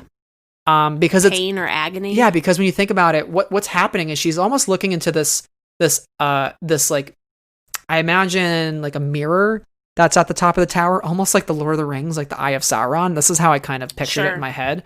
And it's kind of transfixing her into herself, into the blackness of her mind, the deepest parts of herself. And by reliving all these memories, it's bringing up all this suffering and this pain that she wants to keep denying and she wants to keep covering up, but it keeps facing her. And it's not really until she fully accepts her past that it kind of allows her inside. It says at one point the nightmare was agony. Agony is what she had to face. It's she kind of had to confront her own sins and realize this is kind of who I am. I can't brush aside this aspect of myself because it's this very aspect of myself that made me who I am. And so coming to terms with that is the hardest part, and it's almost like this test for her. And I love the moment when it's just her alone with the tower, and she feels the weight of the black hole pulling at her, and it's like I could either turn back and live with the agony that this tower has kind of given me, or I can move forward. Yeah, the quote is, she fell into the crushing grip of the black hole, into the blackness of her mind. Ah! Twisty, messed up nonsense. Wowee. I'm wondering what kind of Force stuff we'll get in the third book, because we've gotten something in both of these books, and I'm wondering if it will culminate in anything, because what has this experience meant to Eureka is a question that I'm curious about. If it's changed her in any fundamental way beyond how she gets off of the asteroid and where she goes, if that makes sense. Well, to me, I almost see it as her kind of giving into like back in the Shadowing, right? Because we see her at the end of the book go back to Shadowing. So whatever she goes through in this moment and this experience kind of teaches her, why am I spending so much time trying to be somebody else when I can just give in to who I was? And that's kind of the dark side, right? Sure. That's kind of the dark side and the Sith Temple. The Sith Temple is almost like showing her the fruits of evil. It's like, hey, the dark side's here. Just give in to what you fear, because it's easy. It's easier than turning back towards the black hole and dying with it on, without confronting your past and just being who you are. But it's much easier to just walk into the obelisk and be who you are. So that's why she doesn't return that's why she doesn't return the Alphabet Squadron. That's why the tattoo on her shoulder of the 5 different starships is burned, and she's like, I don't need that tattoo anymore. That's heartbreaking. But I really think that's what the obelisk represents. It's her moving forward, but it's not in the way that we would have thought she'd move forward, especially after how much of a leader she became in book 1. Yeah. It's some crazy stuff. Like, it was unexpected. I worry for them. I worry for all of them, because really, big mess. the messiest. Yeah. I truly feel like there's some of the messiest characters that Star Wars has faced, or that Star Wars we've experienced in Star Wars. And maybe that's just because of Reed's writing and how much detail he writes them in. But like, boy, they are a lot. Mm-hmm. They're dealing with a lot. They're going through a lot. They're thinking about a lot. And they just are a lot. So we've talked a bit about Alphabet Squadron, and now all that's left is the Empire. So we're going to talk briefly about Soren.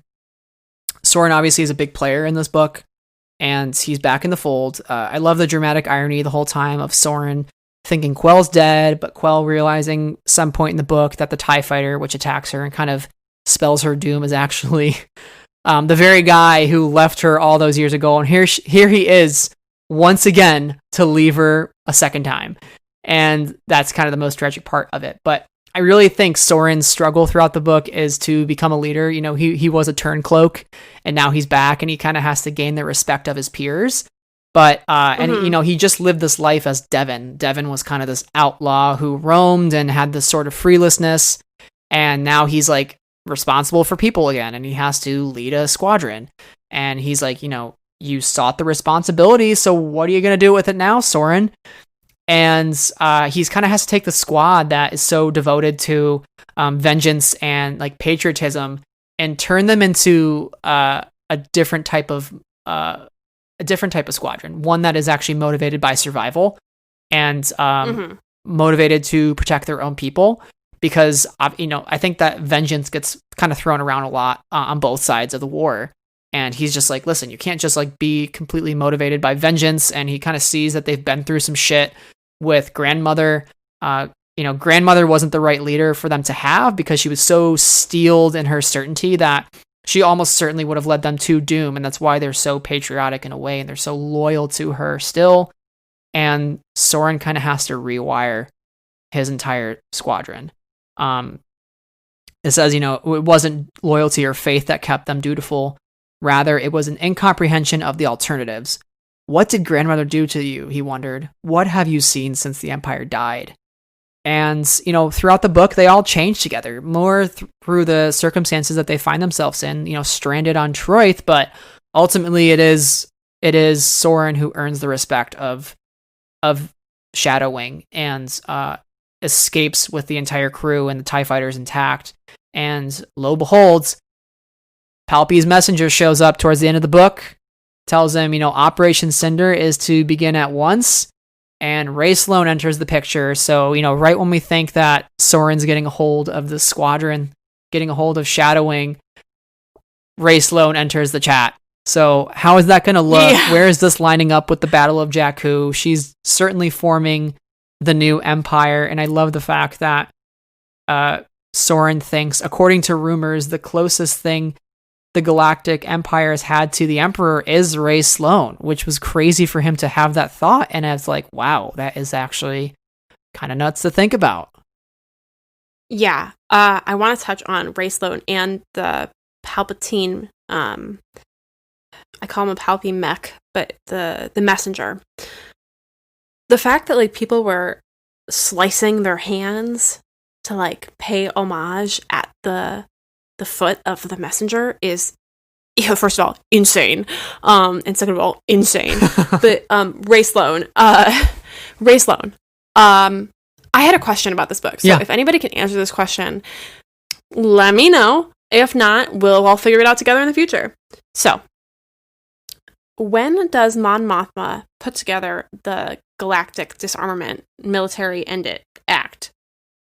Because that kind of goes into Chass's dream and her status as a veteran, and her lowly status as a veteran of the war. And it also goes into how they're all gearing up for this conflict. And I want to say it's in the Aftermath book, so it's after this if we look at the Del Rey timeline. I'm not sure how these all line up super tightly, but it just makes me wonder what this final battle between them will look like. Mm-hmm. And how deadly it will all be, because Ray Sloan is clearly like a capital F, a figure, somebody very important and very big. I don't know. I am not making coherent thoughts because I just have questions. Yeah, the timeline is curious because according to the Del Rey one, this book is listed before Aftermath #1. But at the same time, you can't really stack the books to be at the same time, so it might actually be happening almost concurrently with that series. I think that'll get more spelled out for us in book 3. I think we're going to continue to have that question, unfortunately, for the next year. But I am interested to see like where we end up.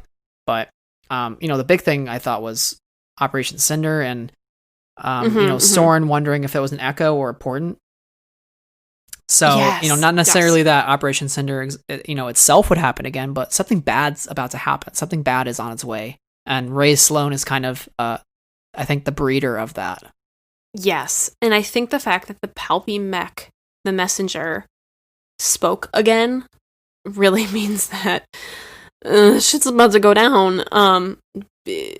Because that always spells bad things. Because there are people who are infinitely loyal to the Emperor, and that's why people like Ray Sloan and all of the children go off into the unknown regions to build the First Order. So what a mess. What a mess. This book should be just called What a Mess, an Alphabet Squadron novel. Yeah, I tweeted the gif of Marie Kondo, who she goes, "I love mess." And Tom tweeted it and was like, "Is it too late to put this on the cover?" And I was like, perhaps, but maybe not on the reprint, or the paperback. So, yeah, what a mess. So, to kind of move out of the, character development of the book and really the core tenets, I think one last thing I'd like to touch upon is the core theme of the book, which we've kind of talked about so far, but I really think the biggest part of this book is carrying the burdens of your past. We see Quell deal with this. We see Soren, especially, both those characters, but also Chas and Nath to an extent. Somewhat Kairos. Well, always, we know always Nath. We kind of get the hint that Kairos has been this like slaughter house. I think at one point. Oh my gosh, we didn't even touch on that. Yeah, the scene where the dog tags that she are opens. In her ship, the dog tags and badges and everything that she has from both the rebels and the Empire. I hope we continue to get revelations about who Kairos is, because she's such an interesting figure. Which I think you might be right, though. Actually, Kairos on the third cover would actually make sense when you think about it, actually. But yeah, so I really think this book focused on carrying the burdens of your past, and there are 3 lines I'd like to point out. The first is from Latige, who's the leader of the Children of the Empty Sun. And at one point she says, "There's no shame in this galaxy except the shame of self-deception. There's no reason to carry with you the burden of your past or the burden of the dreams for the future. With the Children of the Empty Sun, there is no future." I want to highlight the end of that quote. The Force doesn't desire greatness. The Force desires simplicity and love and life. I don't know if I have anything to say about that, but I just want us to all think about that for a little bit. I mean, we could have a whole conversation about Latige's legitimacy, but I think that is an interesting line. Yeah, she's very much like a heretic.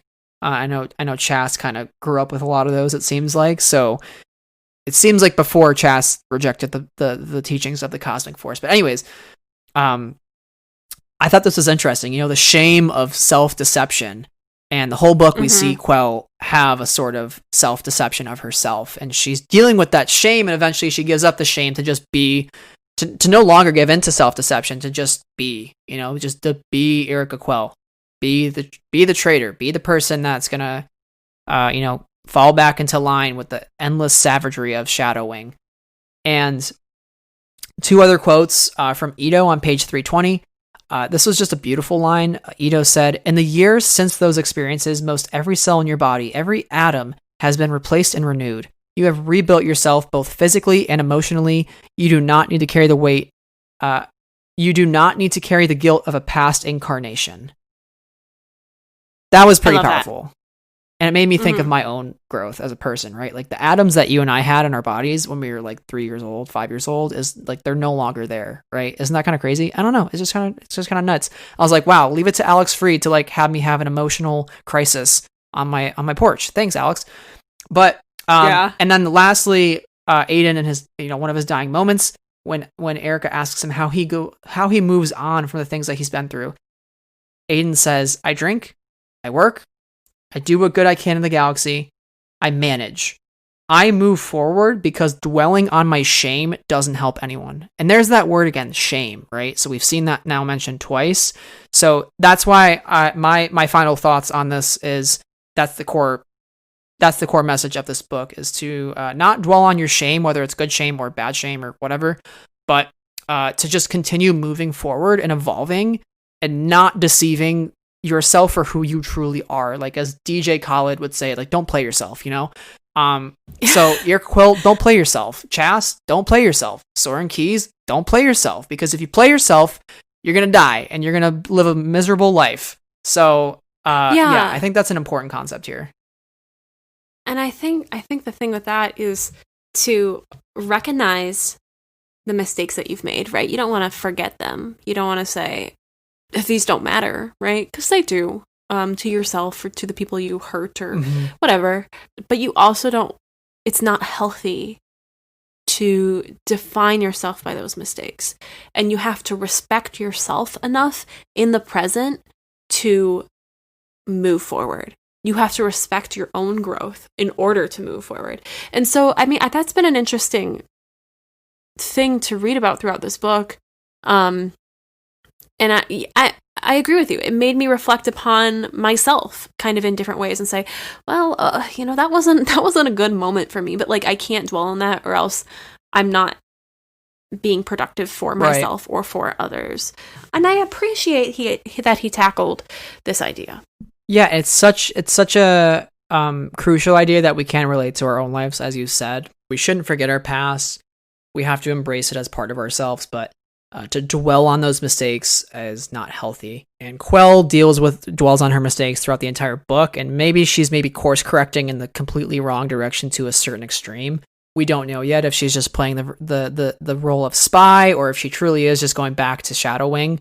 I hope she's not course correcting, because she should now just live with her shame since it's out there and then move forward with Alphabet Squadron. But I would love to see where she ends up.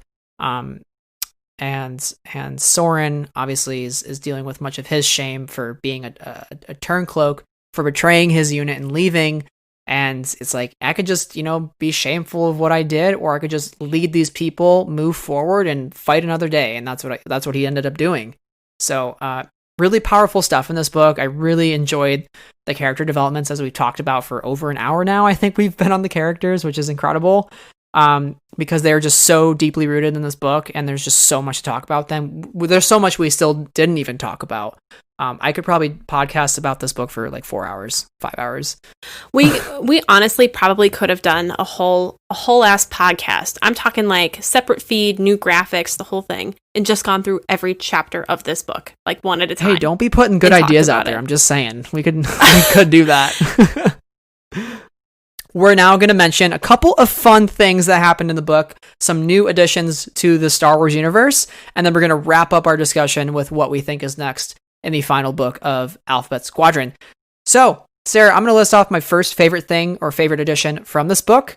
Mine is the Cerberon system. I think it is so badass that we now have a system that is revolving around a black hole, because I've heard that, at the very center of the rim of the galaxy, there is a black hole that kind of everything revolves around. So I don't know if this is what that is. I don't know if this is the center of the actual galaxy far in the inner rim.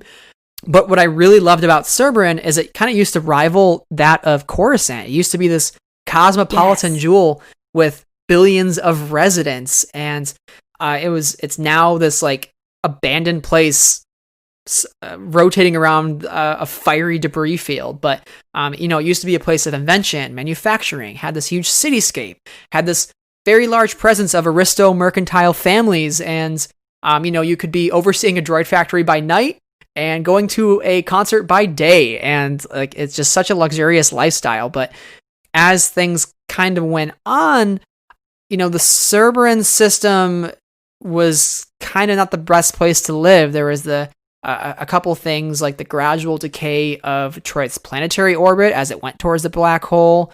There was a civil war between mixed species, the underclass, and the majority human population. There was, and that was the result of a family seeking to profit.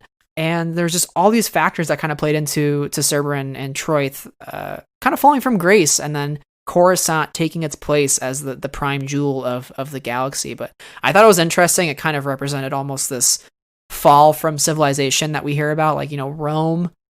This almost seemed like the Star Wars galaxy's Rome in a way.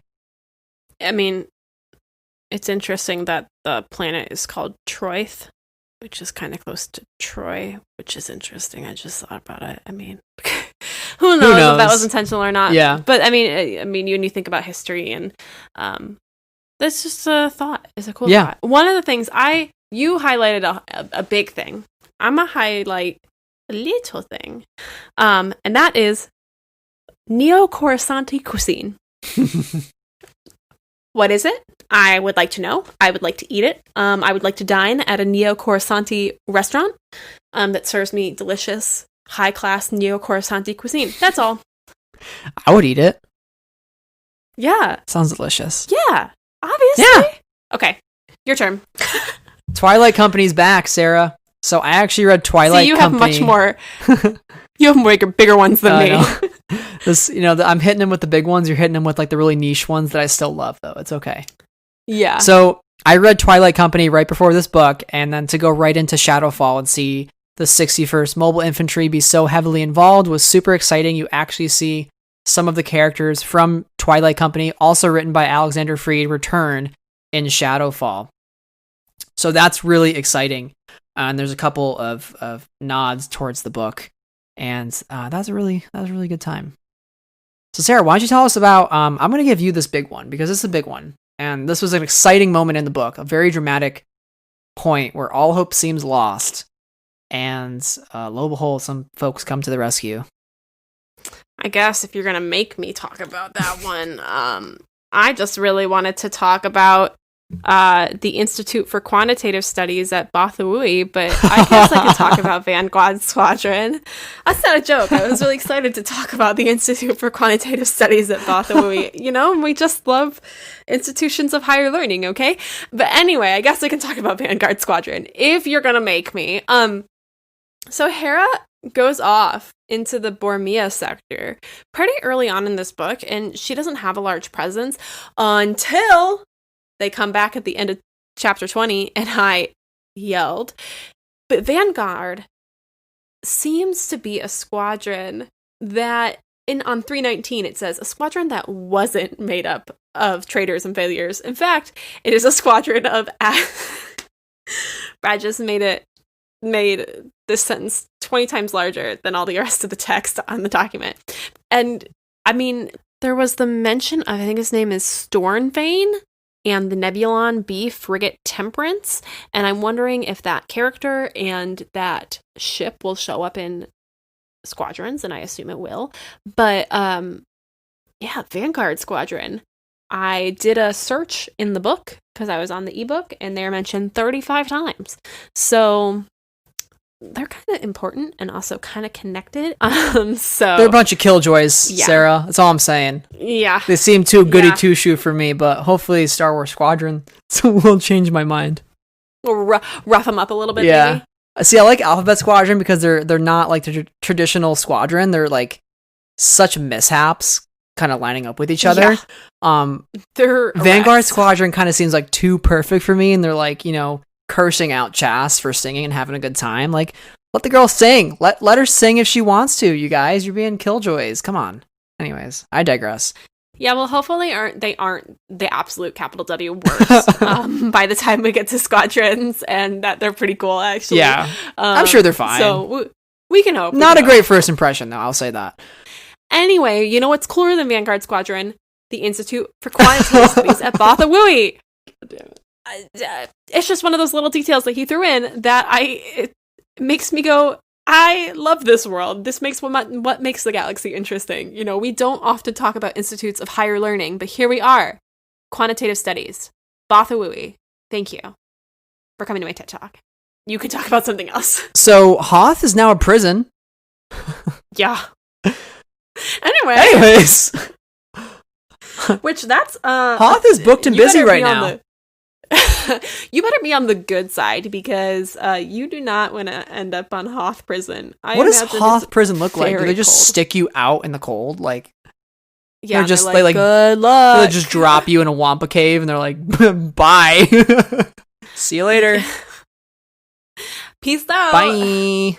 No, but we're not gonna come back. I love how Soren thought. This is a quote from page 290. He says, "Repurposing Hoth, the icy world where the rebels had been so badly defeated, had too much poetry." I was like, well said. Couldn't have said it better. Oh man, good stuff. It's a rough time. I would also like to mention a couple places other than the Institute for Quantitative Studies at Bothawui. Excellent. I would like to mention the settings of the Ratakia Plaza. Just an interesting name. It's a great name. 2 Ds and 2 Ks, and I was like, and that's pretty cool. A's? Well, they're not all next to each other. Yeah, that's true. But yes. And also, New Vertica in the sprawling city of Nar Shaddaa. I was like, I dig it. I don't know what it is, but I'm interested. So I just love these little things, including electro binoculars and hover tanks and Kranken class deep lurkers. I don't know what those are, but I love them. They have a stan in me. I just love the language that he used to describe the world and all of these small little details that he put in to make this world feel so deep and like it had layers upon layers, and that it wasn't just like a superficial galaxy or a superficial thing, but something that really has stories upon stories upon stories. I could hear a story about any one of these things that we've talked about, how Hoth became a prison, or Vanguard Squadron, or Loltian politifolk, you know? And, that's what makes the story interesting, are the pieces. Yeah, and that's what I do love about Alex's writing, too. It's all these little small things that you can pick out. You made a whole list here of just really random things, right? But that's kind of the fun of Star Wars, and I think Alex does embrace the fun, like making up these ridiculous names and these ridiculous concepts that I want to ask him about and want to know more about. And yeah, it's just, Star Wars should be fun. We shouldn't take it too seriously. Shouldn't be so, quote unquote lore heavy. Just like make up some really weird stuff. Like Star Wars is weird. Keep it weird. Keep my Star Wars weird, Sarah. Alex Freed's doing that pretty successfully. 10 out of 10. Love it. Last thing I'll mention here is a funny moment. This is a good laugh for everybody. So it's on page 15. This is a conversation between Chas and Nath.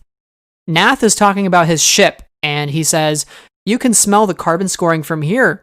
Old girl hasn't moved for weeks, and she's still waiting for a good scrubbing." And Chas says, "You're kind of woman."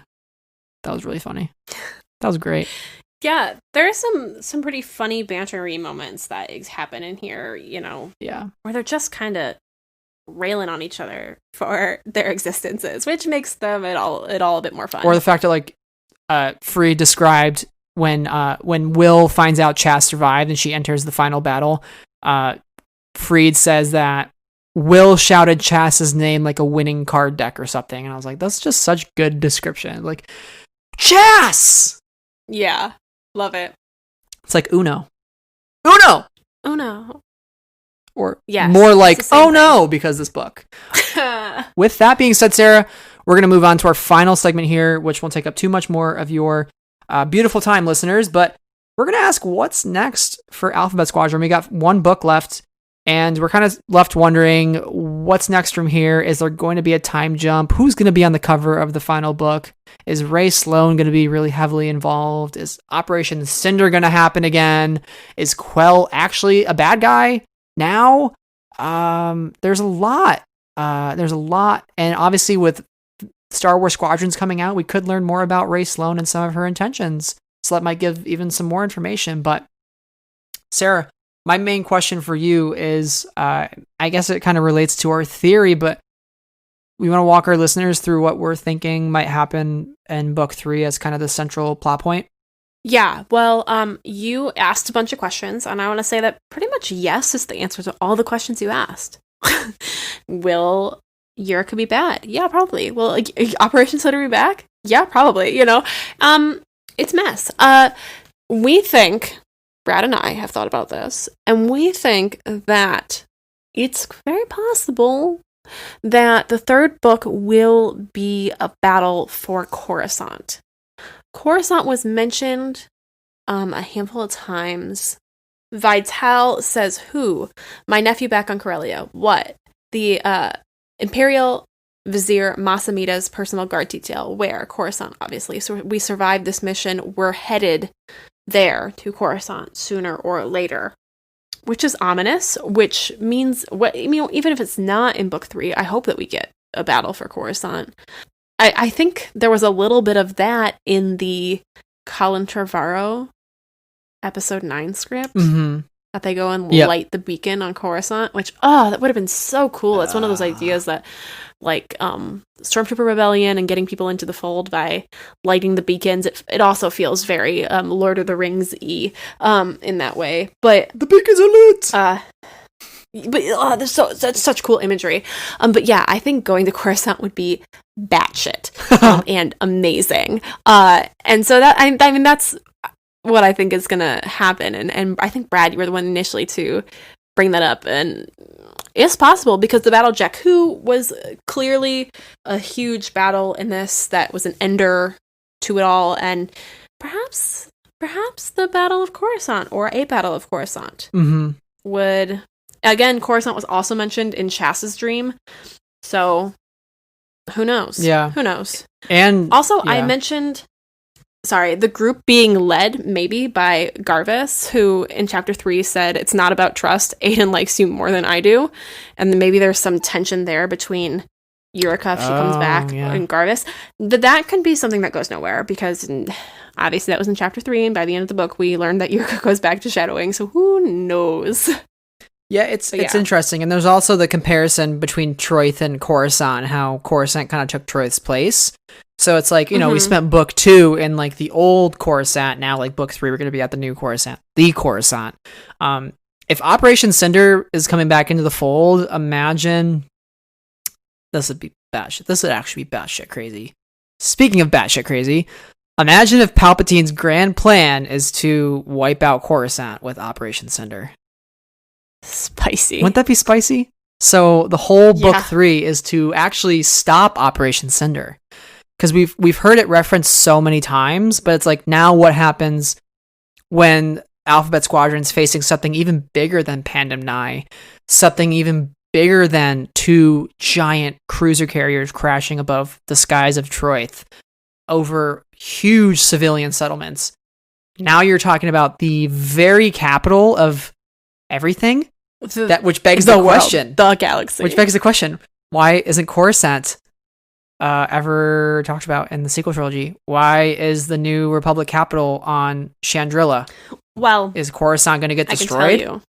Well, I know at least with the New Republic is they wanted to move around the capital. That was part of that. They didn't want to locate it in a center of power. That's talked about in Bloodline a little bit, but I mean, that's a good question, and I can't remember. Bloodline was pretty much the first Star Wars book I actually read, and that was back in 2016, so it's been a hot minute since I've picked it back up, but I don't know if Coruscant is talked about in that book as not having, or not being habitable, or not surviving, so who knows?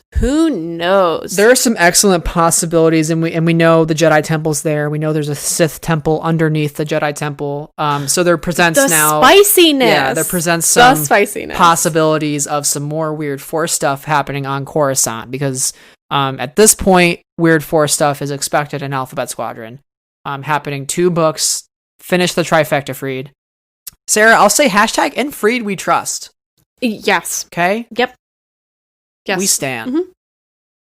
And I'm so excited for y'all to hear my interview with him coming up.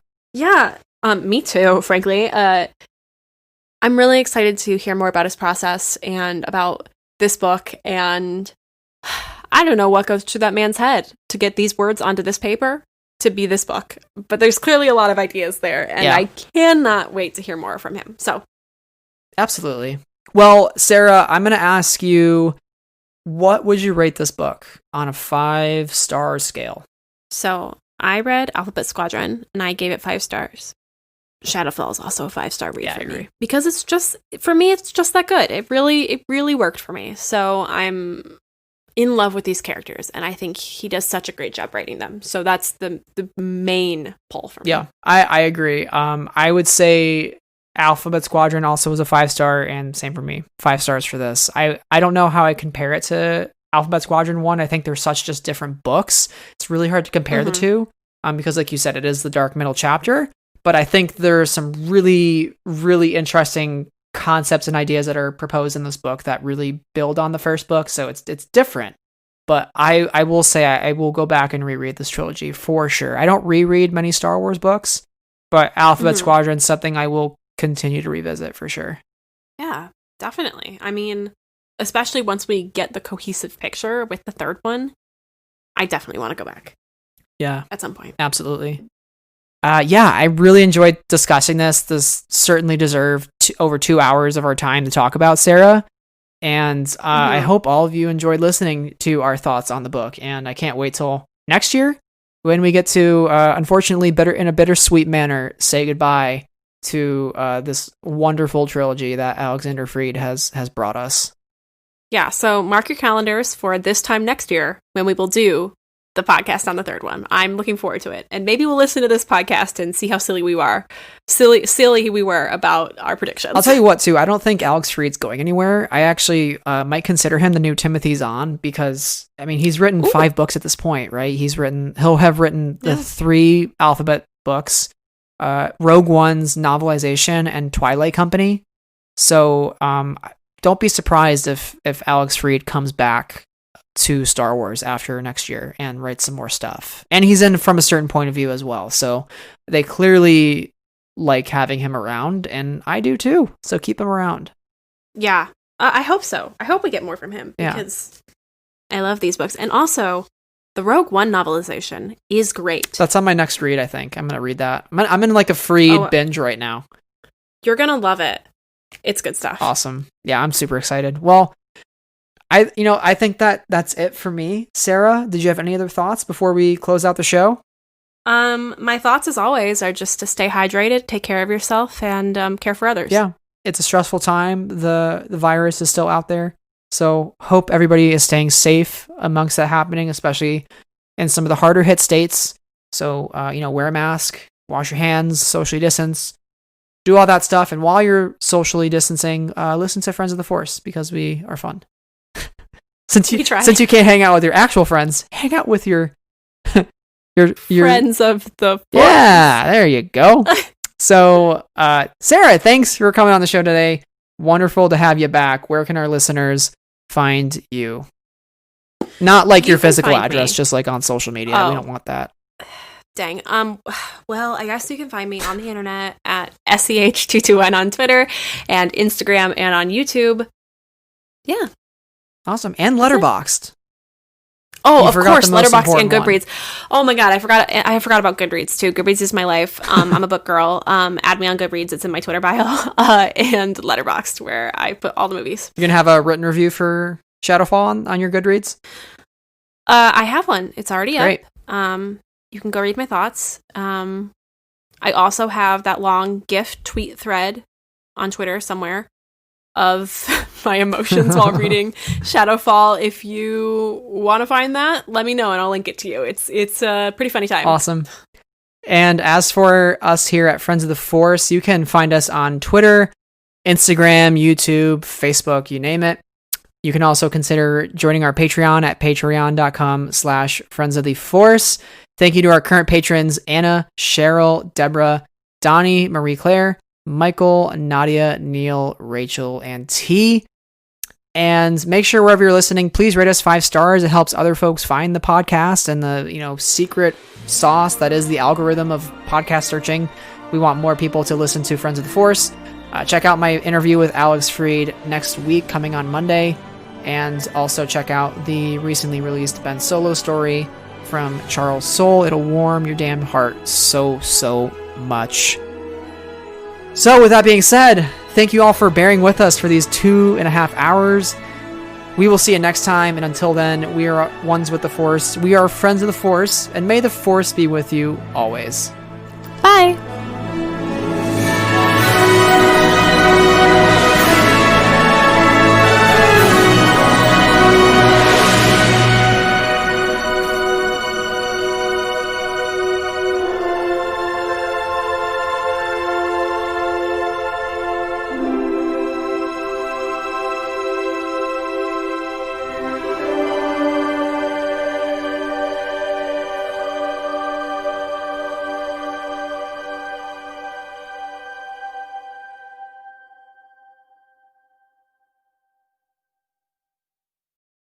Friends of the Force is a proud member of the Star Wars Escape Pods network. To learn more about our sister shows, find us on Twitter at We Are Escape Pods. The Star Wars Escape Pods network, promoting positivity in fandom.